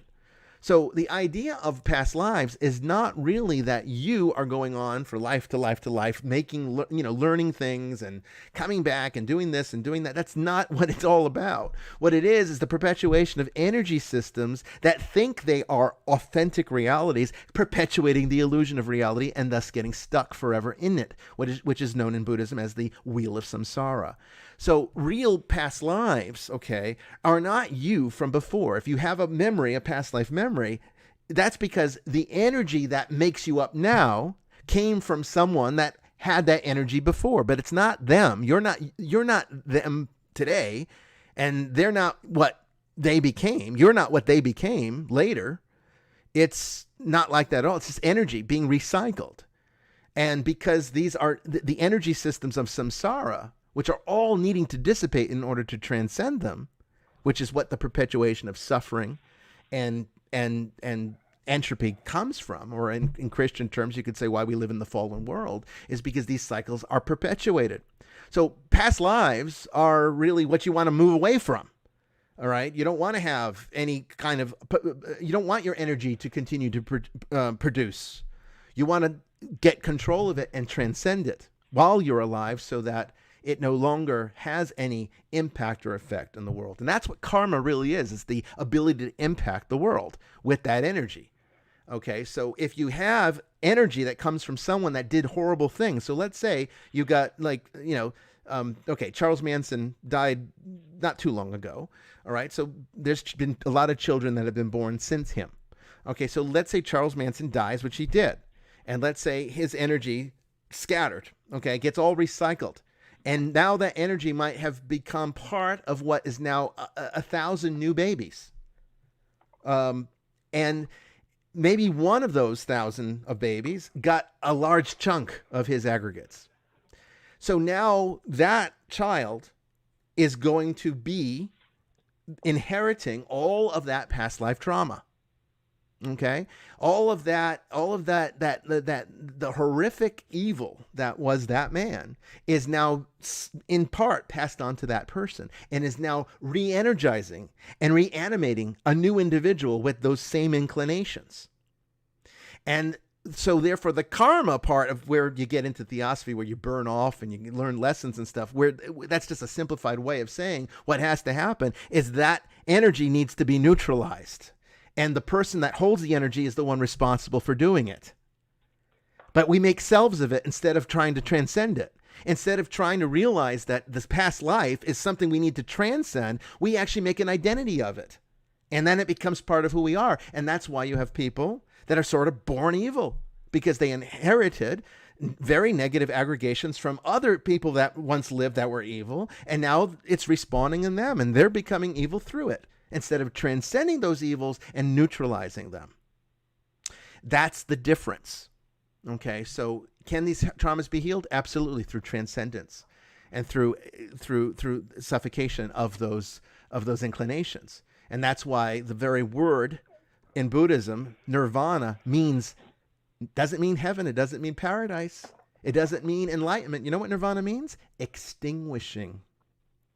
It's the extinguishing of all inclinations so that transcendence can then happen, because you cannot transcend as long as you have ego reality. That's the irony of it. So all these people that work so hard to build an identity and they become so fearful of the afterlife because they want to continue on. They want there to be a continuation of consciousness. That's the very worst thing that you could ever want. That is antithetical to true spirituality. If you want to actually end up in this perfect world that, Jesus talks about, or nirvana that Buddha talked about, then you need to become transcendent and no longer be attached to these identities that you create from your aggregations, numerous lives before you, and continue to perpetuate those cycles for numerous lives after you. That's what real reincarnation is. And I hate to break it to the folks that want it to be something other than it is, but that's exactly what the Eastern philosophies teach, not what Theosophy taught, not what Madame Blavatsky taught, and what became the New Age movement. All of that has been a very, watered down version of it. But hopefully that answers Stacy's question. Getting back to the phone lines, it looks like, see what happened, I pushed the button for San Jose. See, Arizona, Tempe, Arizona, the last caller is a 480 area code. And San Jose is 408. And I pushed the 480, but I said I said 408. Dyslexia going on. Yeah, that's what happened. But we lost San Jose, so we're going to go now to Tennessee, 615, which I think this might be Joy Keeling, is it? Yes. Well, Joy, you're on the air. Welcome back. Awesome. Yeah. So what do you got for us tonight? Colorado. Yeah, she's calling from Colorado, but she has she has a Tennessee phone number. She's complicated like that. Yep. Yeah, I love how we can do that. I kept my number for so long because, my mom knew the old number and she wouldn't be able to get a new number. So she, I kept that for her. Then after that, it was like, well, why change it? That's just a hassle. Yeah. Oh no, I completely agree with you. Some people think that the church is when they call us a fake church and they say we're fraudulent. Sometimes they claim it's because we have I think it's a Maine area code. I think the area code to the church office line is from Maine. And the reason for that is at the time that we chose that number, we were thinking of establishing a monastery in Maine. And so we thought, well, let's just prepare for that. And then, of course, that never happened. And we ended up staying in the South. But we just kept the number. But now people think that that's proof positive that we're fake because we have an area code from another state, which makes no sense to me. But, that's just the way people think. Yeah. Any little thing. Yeah. So what do you got for us tonight, Joy? You always have interesting stuff, and I always look forward to hearing about it. Well, you were talking about diagnosing various entities, and of course that's kind of been the theme all night. Yeah. And I know there was I try to when I talk about entities on my own podcast, like one time I talked about the wrathful spirit that made me come to your door, and then everything after that was kind of like the infection, all the stuff that wrathful spirit was suppressing came up, and that became other entities that those were tulpas. And so they had different qualities. Like the wrathful spirit was actually changing how I looked physically. And then, you have these tulpas, and they were just coming out of my own fears. Yeah. But then that made me wonder, because I've also talked about meeting elementals. There was a wind dragon that I was friends with as a kid, and then I met him again as an adult, and I told that story on my podcast too. Right. But there's another story I haven't told, and I have told you, Bishop, but it was in pastoral counseling. So I'm going to, go over it here and just, I'm curious as to what you think this might have been. Okay. It was a very odd sort of situation. And of course, God, I have so many weird stories like this. This is from 1995. Now I'm going to be telling a different story from 1994 on my podcast this Sunday. But that tells you how far back these stories go for me. Right. So I get people, crossing my path all the time. It's like, that's one of the reasons I started taking your webinars, because I wanted to learn how to handle situations like this. Because this guy, in 1995, I was dating this guy, and then it moved on into 1996. So it was, right around the change of the year. We were working together, and then our work situation changed. I got hired on. He did not get hired on. He worked somewhere else. So we had different schedules. And while I was at work, he would stay at my place. And something was going on there. Like things would fall off of the countertops. He would hear whispering coming from the fan. And that was something that was actually a thing that happened throughout the several years that I lived there. Was you would hear voices coming out of the fan, sometimes a man, sometimes a woman, sometimes you couldn't really tell, sometimes it sounded robotic, but you would always hear voices coming out of it, and you could never tell what it was saying. Mm-hmm. But whatever was going on was harassing this guy while I was not there, and I'd come home, and he would tell me all about it, And, I tell him, it's no big deal, because of course I grew up with stuff happening. I didn't think it was much of a big deal. But then things started feeling kind of weird in that apartment, and I never could put my finger on it. Right. And one night we were asleep, and we were next to each other, and we both startled at the same time and woke up. We had both seen in our mind's eye the image of a demon. And it was this demon's face, just the face with the horns and kind of scaly. He saw it as yellow. I saw it as red. And, we compared notes. We talked about what we had just seen. We both saw the same thing. And we're like, well, this is weird, but, let's try to get some sleep and try to forget this happened. And so we lay down again. And then a few minutes later, he sits up and says, Joy, I think we're surrounded. And I sat up and looked around me, and in my mind's eye, I could see what looked like an entire horde of demons, just different sizes. It looked like something out of Labyrinth, where you have the one big, goblin king and all the tiny goblins behind him. Yeah. And that's what it looked like, was one big demon and a whole bunch behind him. And he stood there for a moment, and then he raised his finger and pointed at us, and they all rushed at us. We both flinched at the same time. They went around me, but they went through him. Ooh. And it freaked him out so bad, he had to get up and go to the bathroom. We turned all the lights on in the house. He went to the bathroom, and I grabbed a Bible and just opened it up randomly, started reading whatever was there.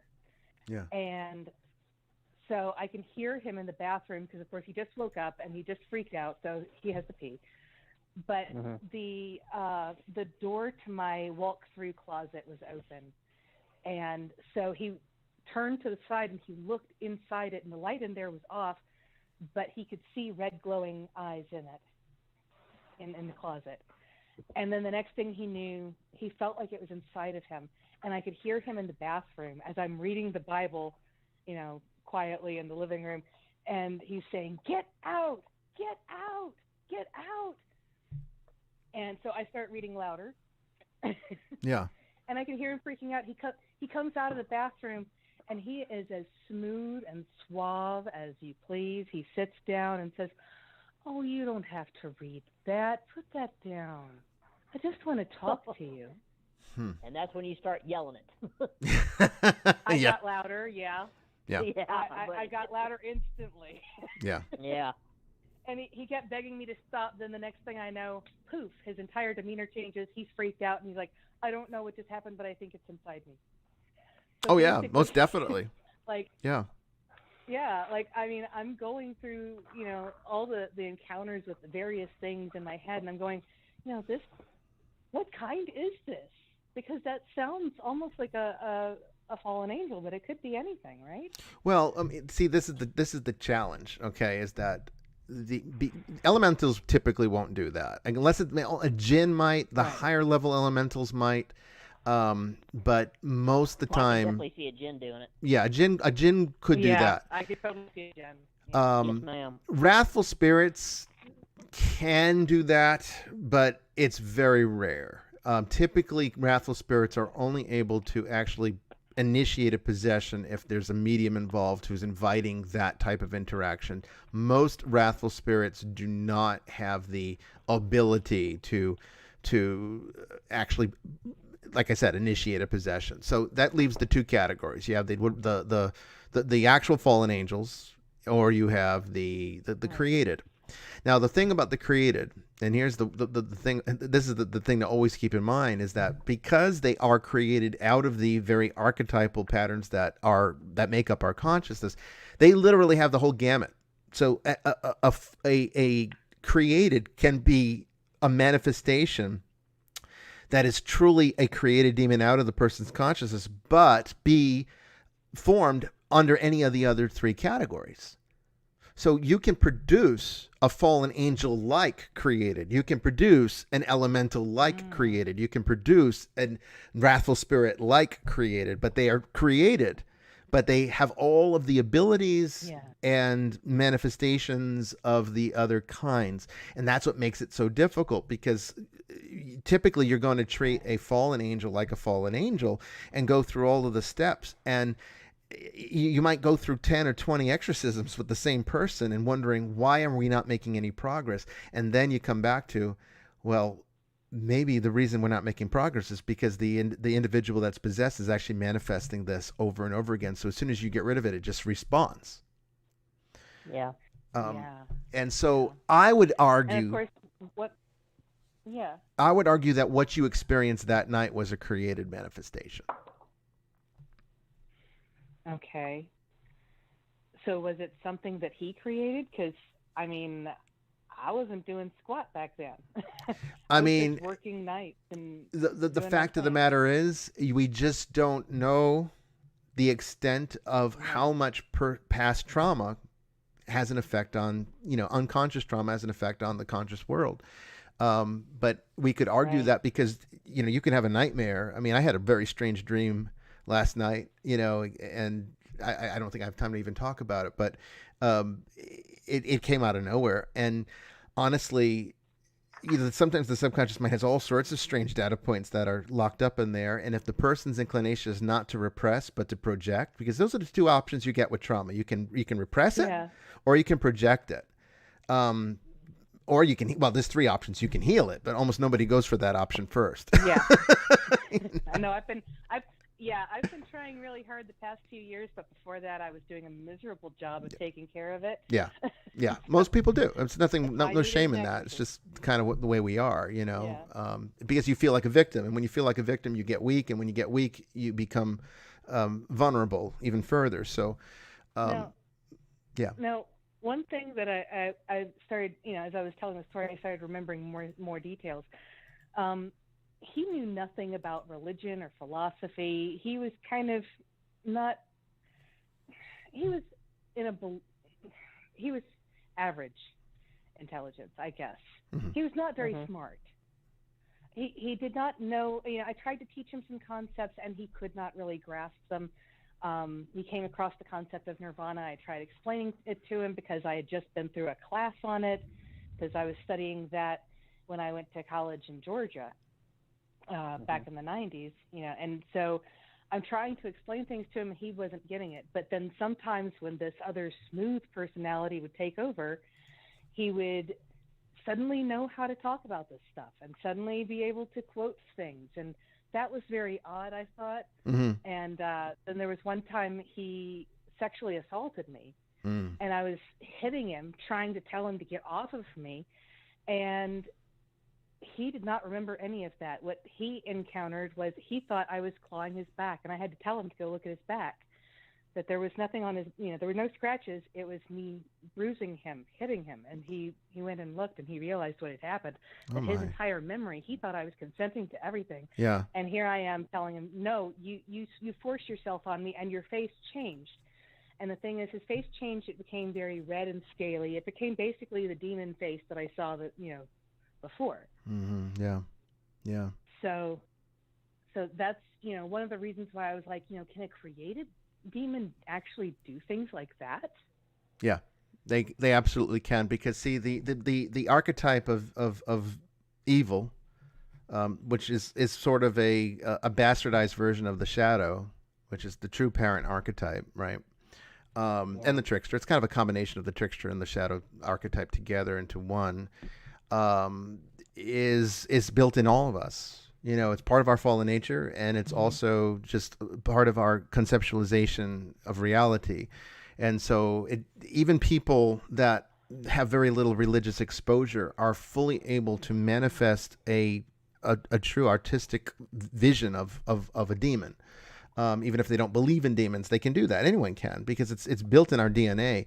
So, if a person is a projector, and it sounds like both of you are. I mean, I know you are, but it sounds like he was too. Yeah. Then that's what happens. And the good news, though, about projecting, okay, here's the only good side to it, is that projectors tend to heal faster than repressors. So if you are a projector type and you have all this trauma, you can usually heal that trauma a lot quicker than a person who's a regressor who might have to generally deal with it the rest of their lives without ever fully healing or recovering from it. So, and that's because you're not taking it in internally. You do have a way of getting it out. Get rid of it. Yeah. Just want to get it out the right way. But yeah, they do definitely have the ability to completely manifest as fallen angels. Absolutely. Okay. Yeah. Okay. That's a great one, Joy. That was even though he doesn't, even though he didn't know things about like Immanuel Kant and he was quoting things at me, that would still come from like the archetype or something. Yeah, it would, because the archetype is connected to, in Theosophy and New Age, they call it the Akashic records, but I prefer the term the collective unconscious, and that's where all the archetypes reside within us. The collective unconscious is actually built into our DNA, and that contains all of the data points of reality, literally everything. So we can, in theory, dive into that. If we know how to connect with it, we can actually dive into that database and get just about any knowledge we would need. This is actually how it happens with some children who are these savants, like these 3-year-olds that can compose music. Can play the piano. Yeah. And they have no training. It's like, how is that possible? Because some part of them's connected to something in the Akashic records that they were able to, or better yet, the collective unconscious. It sounds a little bit better. Yeah, most people don't know what that is. Yeah, the collective unconscious, and they're able to get the data points that they need in order to be able to utilize it. And so, yeah, we actually have that much power because we're so connected to creation that there's really nothing that is outside of us that isn't already inside of us first. Okay, yeah, and that makes sense because he was actually trying to awaken some latent abilities. He was trying to move objects with his mind. So he was trying to go into things he didn't understand. He probably tapped into something that he didn't need to, and it ended up taking him over. Yeah. He probably kicked open a door and didn't even realize it. Yeah. Yeah, now that makes sense to me. Okay. Yeah, I would absolutely say that's what happened. That was a good one, though, Joy. You always have a good one for me. Thank you for calling. Thank you, Joy. Thanks. Yeah, absolutely. Sister Mary Joan, I think the audience would not mind this, but I want to make sure you're okay with it. I decided that I'm not going to sing, Bishop. No, it's fine. But usually we schedule 2 hours for this, but we've got more callers on the line, and so I extended the show another 30 minutes, if that's okay with you. Oh, yeah. Yeah, okay, well, let's go. Let's go to the next caller. So this is coming in from area code 843 in Charleston, South Carolina. Hello, you're on the air. Is that me? Yes, it's you. Yeah, Charleston, South Kakalaki. Oh, that's strange. I'm not in Charleston. I'm right outside Charleston. Anyway, it's Dawn Zauner. I'm actually part of the network. Oh, hello, Dawn. Yes. Dawn, just so everybody knows, Dawn is one of our big volunteers. She's a fantastic member of the Nicolaitan Network, an instrumental part of its operations, and she volunteers with the church and helps out and is currently putting together the blessing kits that everyone's been requesting, and we're going to have some very soon. So those of you who have been waiting for years for them to come back in stock, well, Dawn's making that happen. So we owe her a gratitude of thanks, and so glad you called in. So what's on your mind tonight? Well, so it goes along with a lot of what you guys have been talking about tonight. So when I was 9, my dad passed away, and growing up, my family was really, really big into witchcraft. I grew up in witchcraft. My mother did it, her mother did it, so on and so forth. So we were always we always lived in haunted houses. Like we always were into all of that kind of stuff. But we were never really into religion. So when my dad passed away, I struggled with it a lot because nobody explained it to me. Like I knew what ghosts were. I knew ghosts frontwards and backwards, but I had no idea what happened after you died. Like how did you get to that point? Right. And so I struggled with it a lot. Well, my mom, shortly after she passed away, went to a psychic. And I guess the psychic had told her that my dad sat at the foot of my bed every night. Wow. And well, when she had said this to me, I said, "No, Mom, it's something's at the foot of my bed every night, but it's not Daddy." because I could feel that it was something negative. It just initiated fear every time it came out. So it always boggles my mind. I could never figure out what it was. Like, why would the psychic think it was the human spirit of my father without knowing anything about it and not being able to investigate it at all? You know what I mean? Like, where that's what it wanted her to pull say. that answer out of.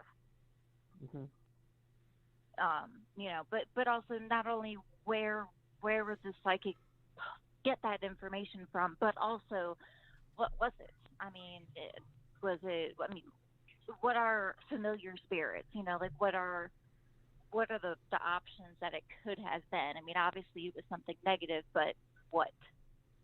I mean, familiar spirits is kind of a generic term, and I think the semantics of it are not pretty well established, and I think they can be used in a lot of different contexts, a lot of different ways.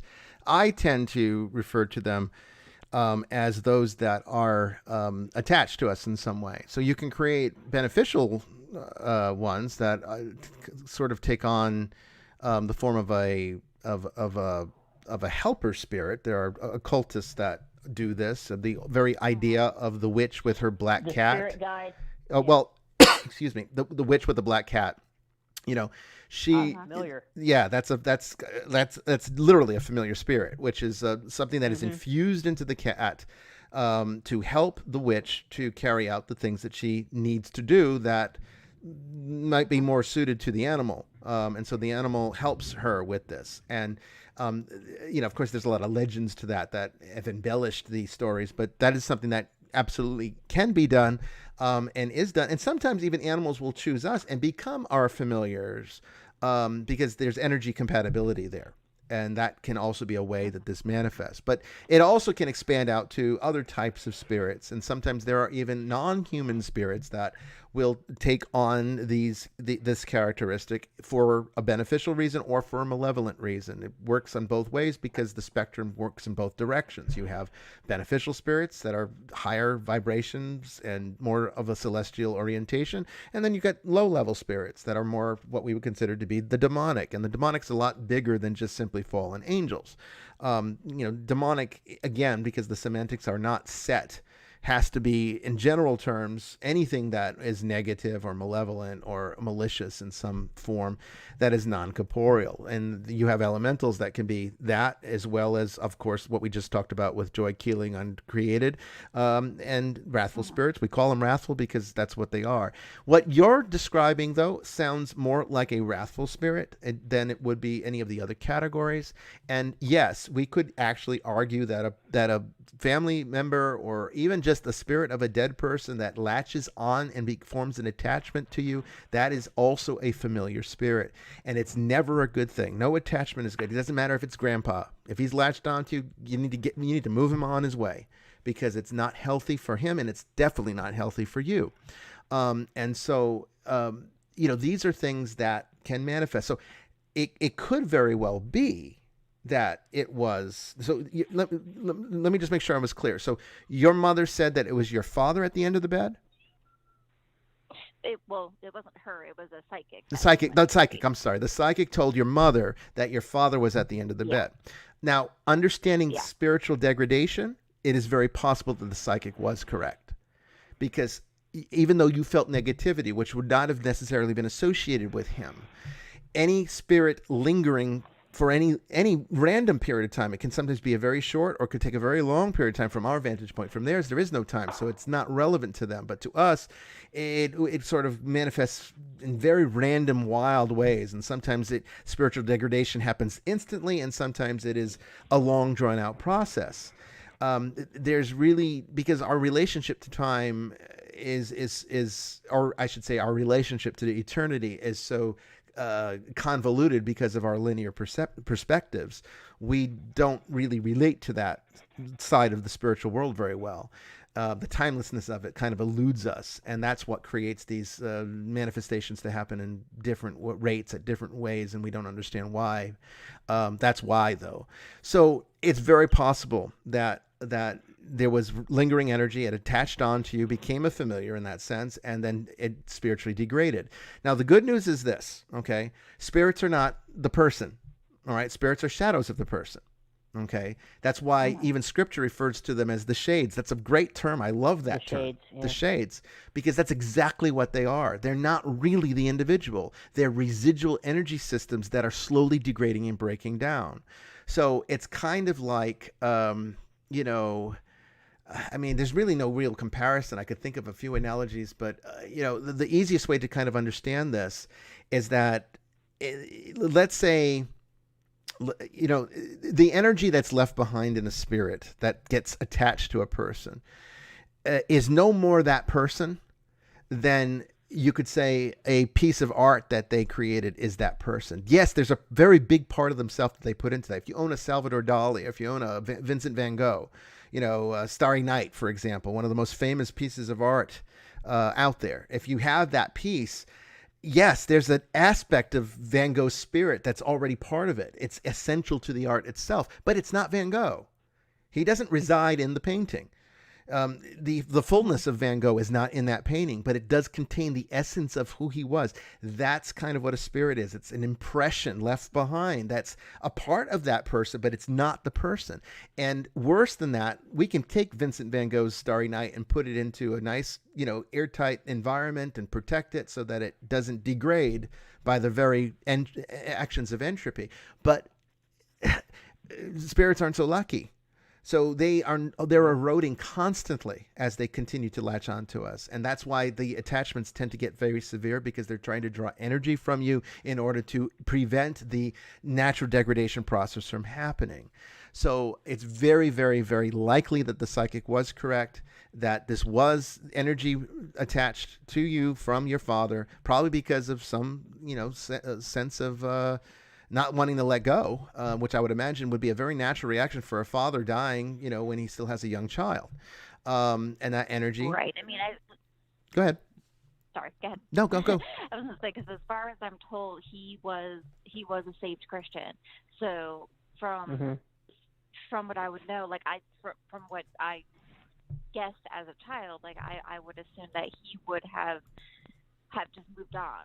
Yeah. So I guess that's the part that really confused me as a child, not knowing everything about religion and the occult and everything else and how it all ties together. I was really confused as a child, and I mean, I didn't want to let go, and I'm sure he wouldn't have wanted to let go. You know, it always confused me, because if he was a saved Christian, he would have moved on, and it wouldn't have been his spirit there, but I totally get what you're saying. Well, see, the problem is, again, conventional Christianity only stops halfway actually it stops, I'd say 10% of the way of explaining the death process. And it leads people to think that as soon as you die, as soon as you start breathing, then, you know, good person, you go to heaven, bad person, go to hell. That's it. And it's nothing further could be from the truth than that. So a person could very much be saved and yet not be able to realize that salvation until they have worked out whatever remaining imperfections they have. And that's where the church gets into this side that, again, a lot of Christian churches don't want to even talk about, and that's purgatory. And purgatory is a lot more than just simply, you know, this halfway state or something like that. Understand that in the actual conventional theology of the church, purgatory is not a place where, you know, you go and you still have a second chance. Purgatory is not a second chance at salvation. Purgatory is for the saved, but yet they're not perfect enough to enter into the kingdom of heaven. And they have to work out and burn off whatever remaining imperfections there are before they are allowed in, because nothing imperfect can enter into the perfection of heaven. And so if there's any imperfection remaining, and attachment would be enough of an imperfection to remain, then they won't be able to pass over into that reality until they've resolved the one that they've stuck with. So just because a spirit lingers does not mean they're not saved. It simply means that they have not realized their salvation yet for whatever reason, and typically attachment's the reason why that happens. Gotcha. Okay. Yeah. No, that's the most likely explanation. It's as easy as that. Yeah, very simple. Not so simple, but you know. Yeah. It's so easy to get wrapped up in the mysteries of what you think everything is, but when you really look into it, everything has an explanation. Oh yeah, and I think it just takes a little. It takes a lot of. Yeah, the harder you look for an answer, ultimately when you get that answer, you're like, oh, duh. Right. I think we muddle things up too much. We do. I mean, and we do. We chalk things. Keep it yeah, simple. I mean, yeah. And you know why that is? You know why that is? Because we want to make it too simple. We want to make it easy to understand, and we put things into boxes. And there is nothing that you can compartmentalize about the spiritual world. Nothing. None of it is tangible. Open the box. Break it down. Yeah. There's nothing about it that is black and white. Not a thing. And when you're talking about the complexities of God and salvation, you know, the church had to make a decision. Do we get lost forever into 2,000 years of complex, advanced philosophy that most of the average person will never understand? Or do we just keep it simple enough that people get saved? And they chose the latter, and I understand why, because salvation's more important than understanding. Understanding can always come later. Salvation, not so much. So as long as you can assure people salvation, it doesn't matter if they understand everything, as long as they get there. Then they can understand things later.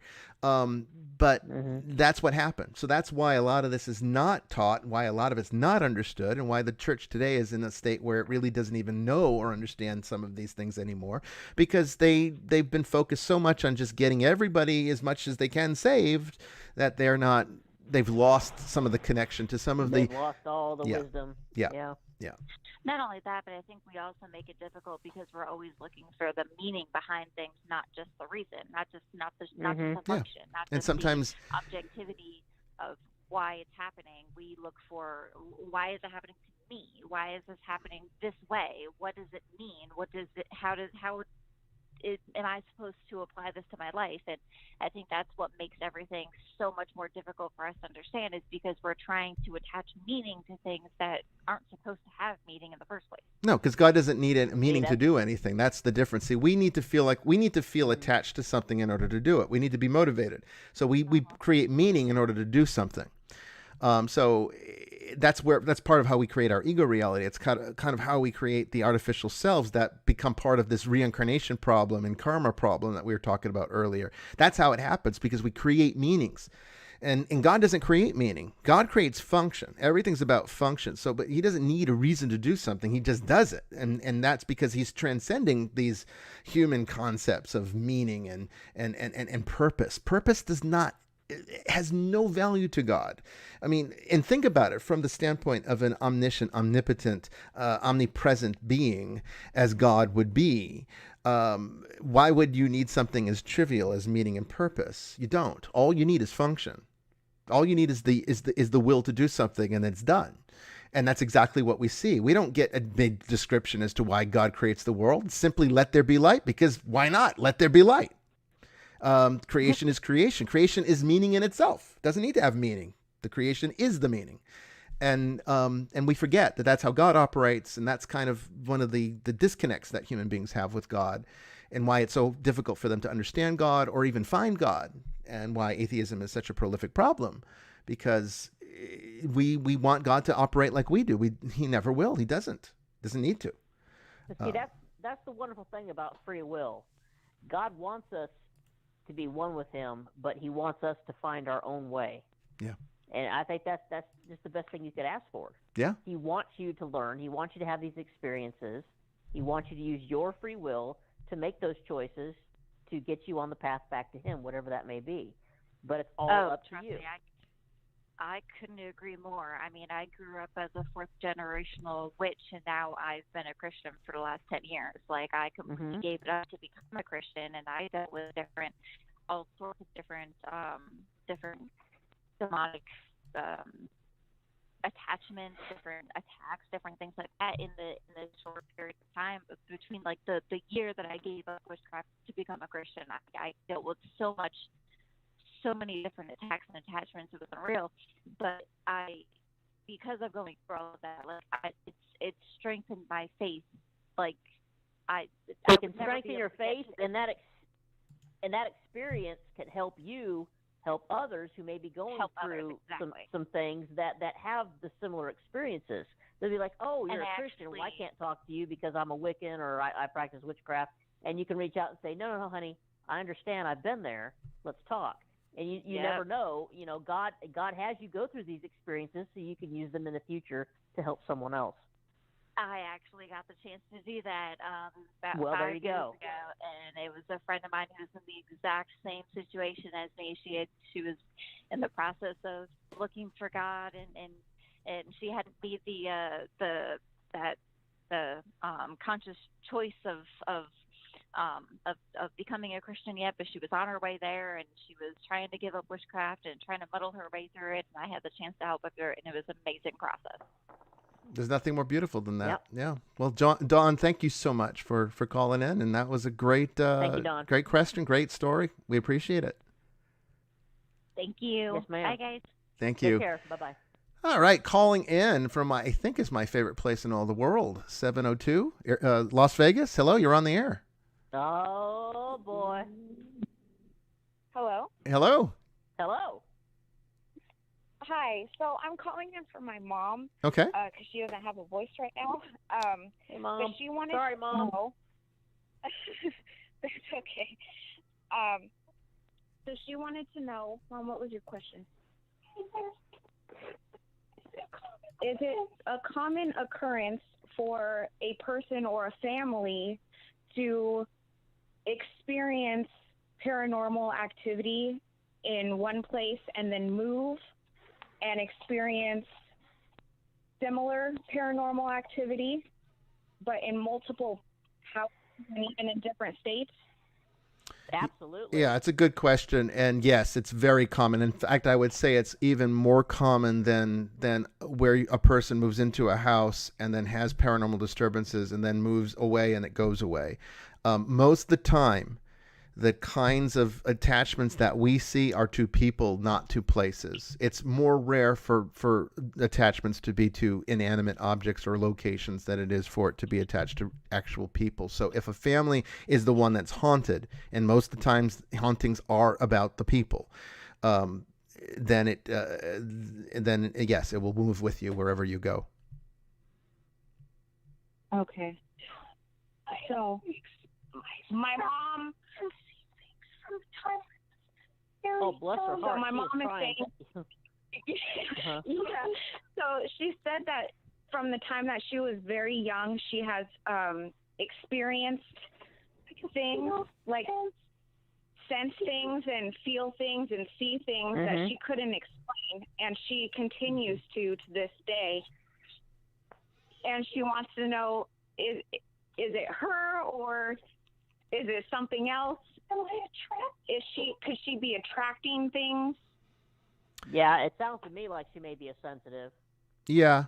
I mean, that would be the first thing I would look at, because if you already have the proclivity, then yes, you become a beacon of light. So think of it in this context. To a spirit, most spirits are just instinctual beings. They don't have brains, because brains, they die with your body, right? They become part of the corpse. They don't come with you into the afterlife. Right. So your consciousness, your rationality, all of the things that we attribute to intellection, that stays behind.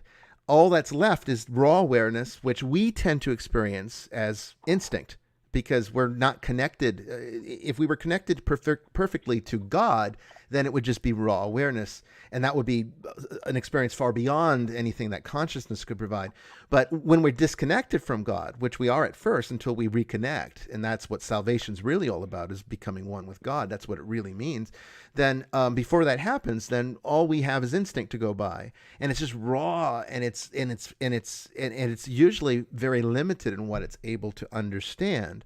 So it behaves more like what you would expect an insect to do. So I was sitting around a campfire a few weeks ago smoking a cigar late at night, and all of a sudden I saw this moth, and it flew around my head a couple times and went right into the campfire and burned up immediately. And I thought, my gosh, moths are really are attracted to flames. I knew they were to lights. I never saw them go into a flame before, but that time I did.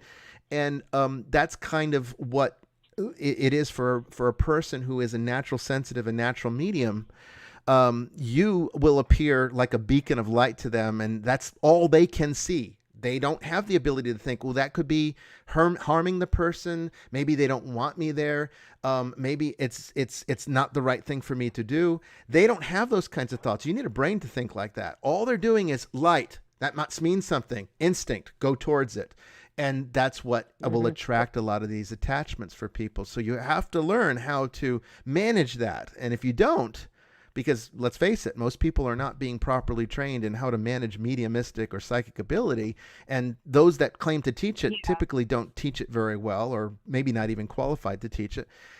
So then you're really on your own. And so either you're naturally inclined to being very good at it, or you're really lousy at it, which 90% of the psychics in the world are. And that can cause attachment. Yeah. Right. Wow. So it's do you think that could be passed on to children from the parent? Is that something that could be the sensitivity? Oh yeah. Yeah, it does run in families. Yeah, it does. It's a genetic thing, especially on the female side. Yeah. Yeah. My mom's laughing. She's like, "Okay, that makes she sense knows I'm now." Right. God bless you, Mom. So she wants to know, how can she handle something that's bad? Scared. She says she gets very scared of. It happened a couple of times over last year. I felt something not good in the house. She said she's felt something not good in the house, and she said that she's been so scared, and it's lasted couple years, off and on for a couple years, and she's been so scared that she won't even go into a room. No, we can't have that in your own house. No, that's an impossible situation for anybody to live under. But what you would need to do in these situations is, this is where religion's very important. And unfortunately, people have taken on largely a mentality of, I don't need it, I'm a spiritual person, I don't need religion, that kind of thing. And yeah, you can do that, but it's kind of like the difference between being a person that says they're spiritual, not religious, and they don't need religion is kind of like a person that says, well, I live in Boston, Massachusetts, and I want to go to San Diego on vacation. I want to go all the way to California, 3,000 miles away. Well, you can walk there. I mean, you could do it. I mean, it's going to be a very inefficient way. You probably will use up most of your vacation time, and you won't even arrive. That's one thing you can do. Of course you can walk there. That's fine. So being a person that's spiritual, not religious, is like walking to your destination. You might get there. You might not get there. It's a lot more dangerous. It's a lot more fatiguing. You might not even ever make it. It might not be, it's not efficient. And you're definitely going to have blisters on your feet. Yes. You get there. That's right. Or you can take, spiritually, of course. You could take the religious path, which is sort of more like a jet plane. And some religions are more like buses, and some religions are more like trains, and some religions are more like, your own private personal jet. But all of them, what they do is they expedite the efficiency of being able to connect with those things that can protect you. So there's a lot of things you can do on your own. Of course, you can obtain holy water, and I don't know what your faith is, and I don't know, what your religious inclinations are, if there are any. But these are one of the things that. Catholic. Oh, you're Catholic. Well, then you've got you should be able to easily access holy water eventually. I mean, I know Vegas is opening up now, right? So you should be able to get to the church, right? Yes. Okay. So yes. Holy water is going to be the best thing that you can do. So what you're going to do is you're going to do the sign of the cross. You're going to put holy water all over the house, particularly in the places where you're feeling the disturbances, and then bless yourself with it. So you put the sign of the cross on your forehead with the holy water. Do the sign of the cross again. Our Father's, Hail Marys, Glory Bees, and particularly Hail Marys, because I'll tell you right now, there is nothing that is more effective against dark forces than invoking the Theotokos and Ever Virgin Mary. It's the most powerful thing you can do. And as a Catholic, you already have a connection to her. It's harder for Protestants because they're kind of taught to not connect with her. But this is something that you can do, and this is something that you have access to that's going to help you. So that's the first thing you can do. The second thing would be to then affirm your rights as a baptized Christian, to say nothing evil can penetrate these walls. And then once things really start opening up and churches start operating normally, you can ask to see if your pastor can come out and do a house blessing. That will definitely help as well. But I'd like for you definitely get the house blessed. I'd like for you to call back in a few weeks, if you don't mind, and after at least after you've had a chance to do some of these things, and let us know how it's going, because there's other things that you can do as well that we can talk about next time. But unfortunately, we are now at the end of the show. We gave you an extra half hour because there were so many callers, and even 2.5 hours ain't enough. It's not enough. It never is, it seems. But it's a great show. It was a great show tonight. I want to thank all of you for calling in. Yes, it was. I mean, honestly, see, That's this is great. what Thanks, Vestiges. Yeah, this is what Vestiges After Dark was meant to be. Yes, exactly. Good night, everybody. Thank you so much, Sister Mary Joan. Thank you all in the chat room. I'm sorry if I didn't get to your questions. Save them, because there's always going to be those nights where no one calls in and we need data, and we can definitely get to those in those future shows. We're going to have a show next week. It's probably going to be open lines, open topics again. I don't think I have any guests scheduled. So that's next week, week from tonight, Tuesday at 8 p.m. Eastern time. We'll see you then. But until then, this is Bishop Bryan Ouellette and Sister Mary Joan saying God bless, take care, and we'll see you next time.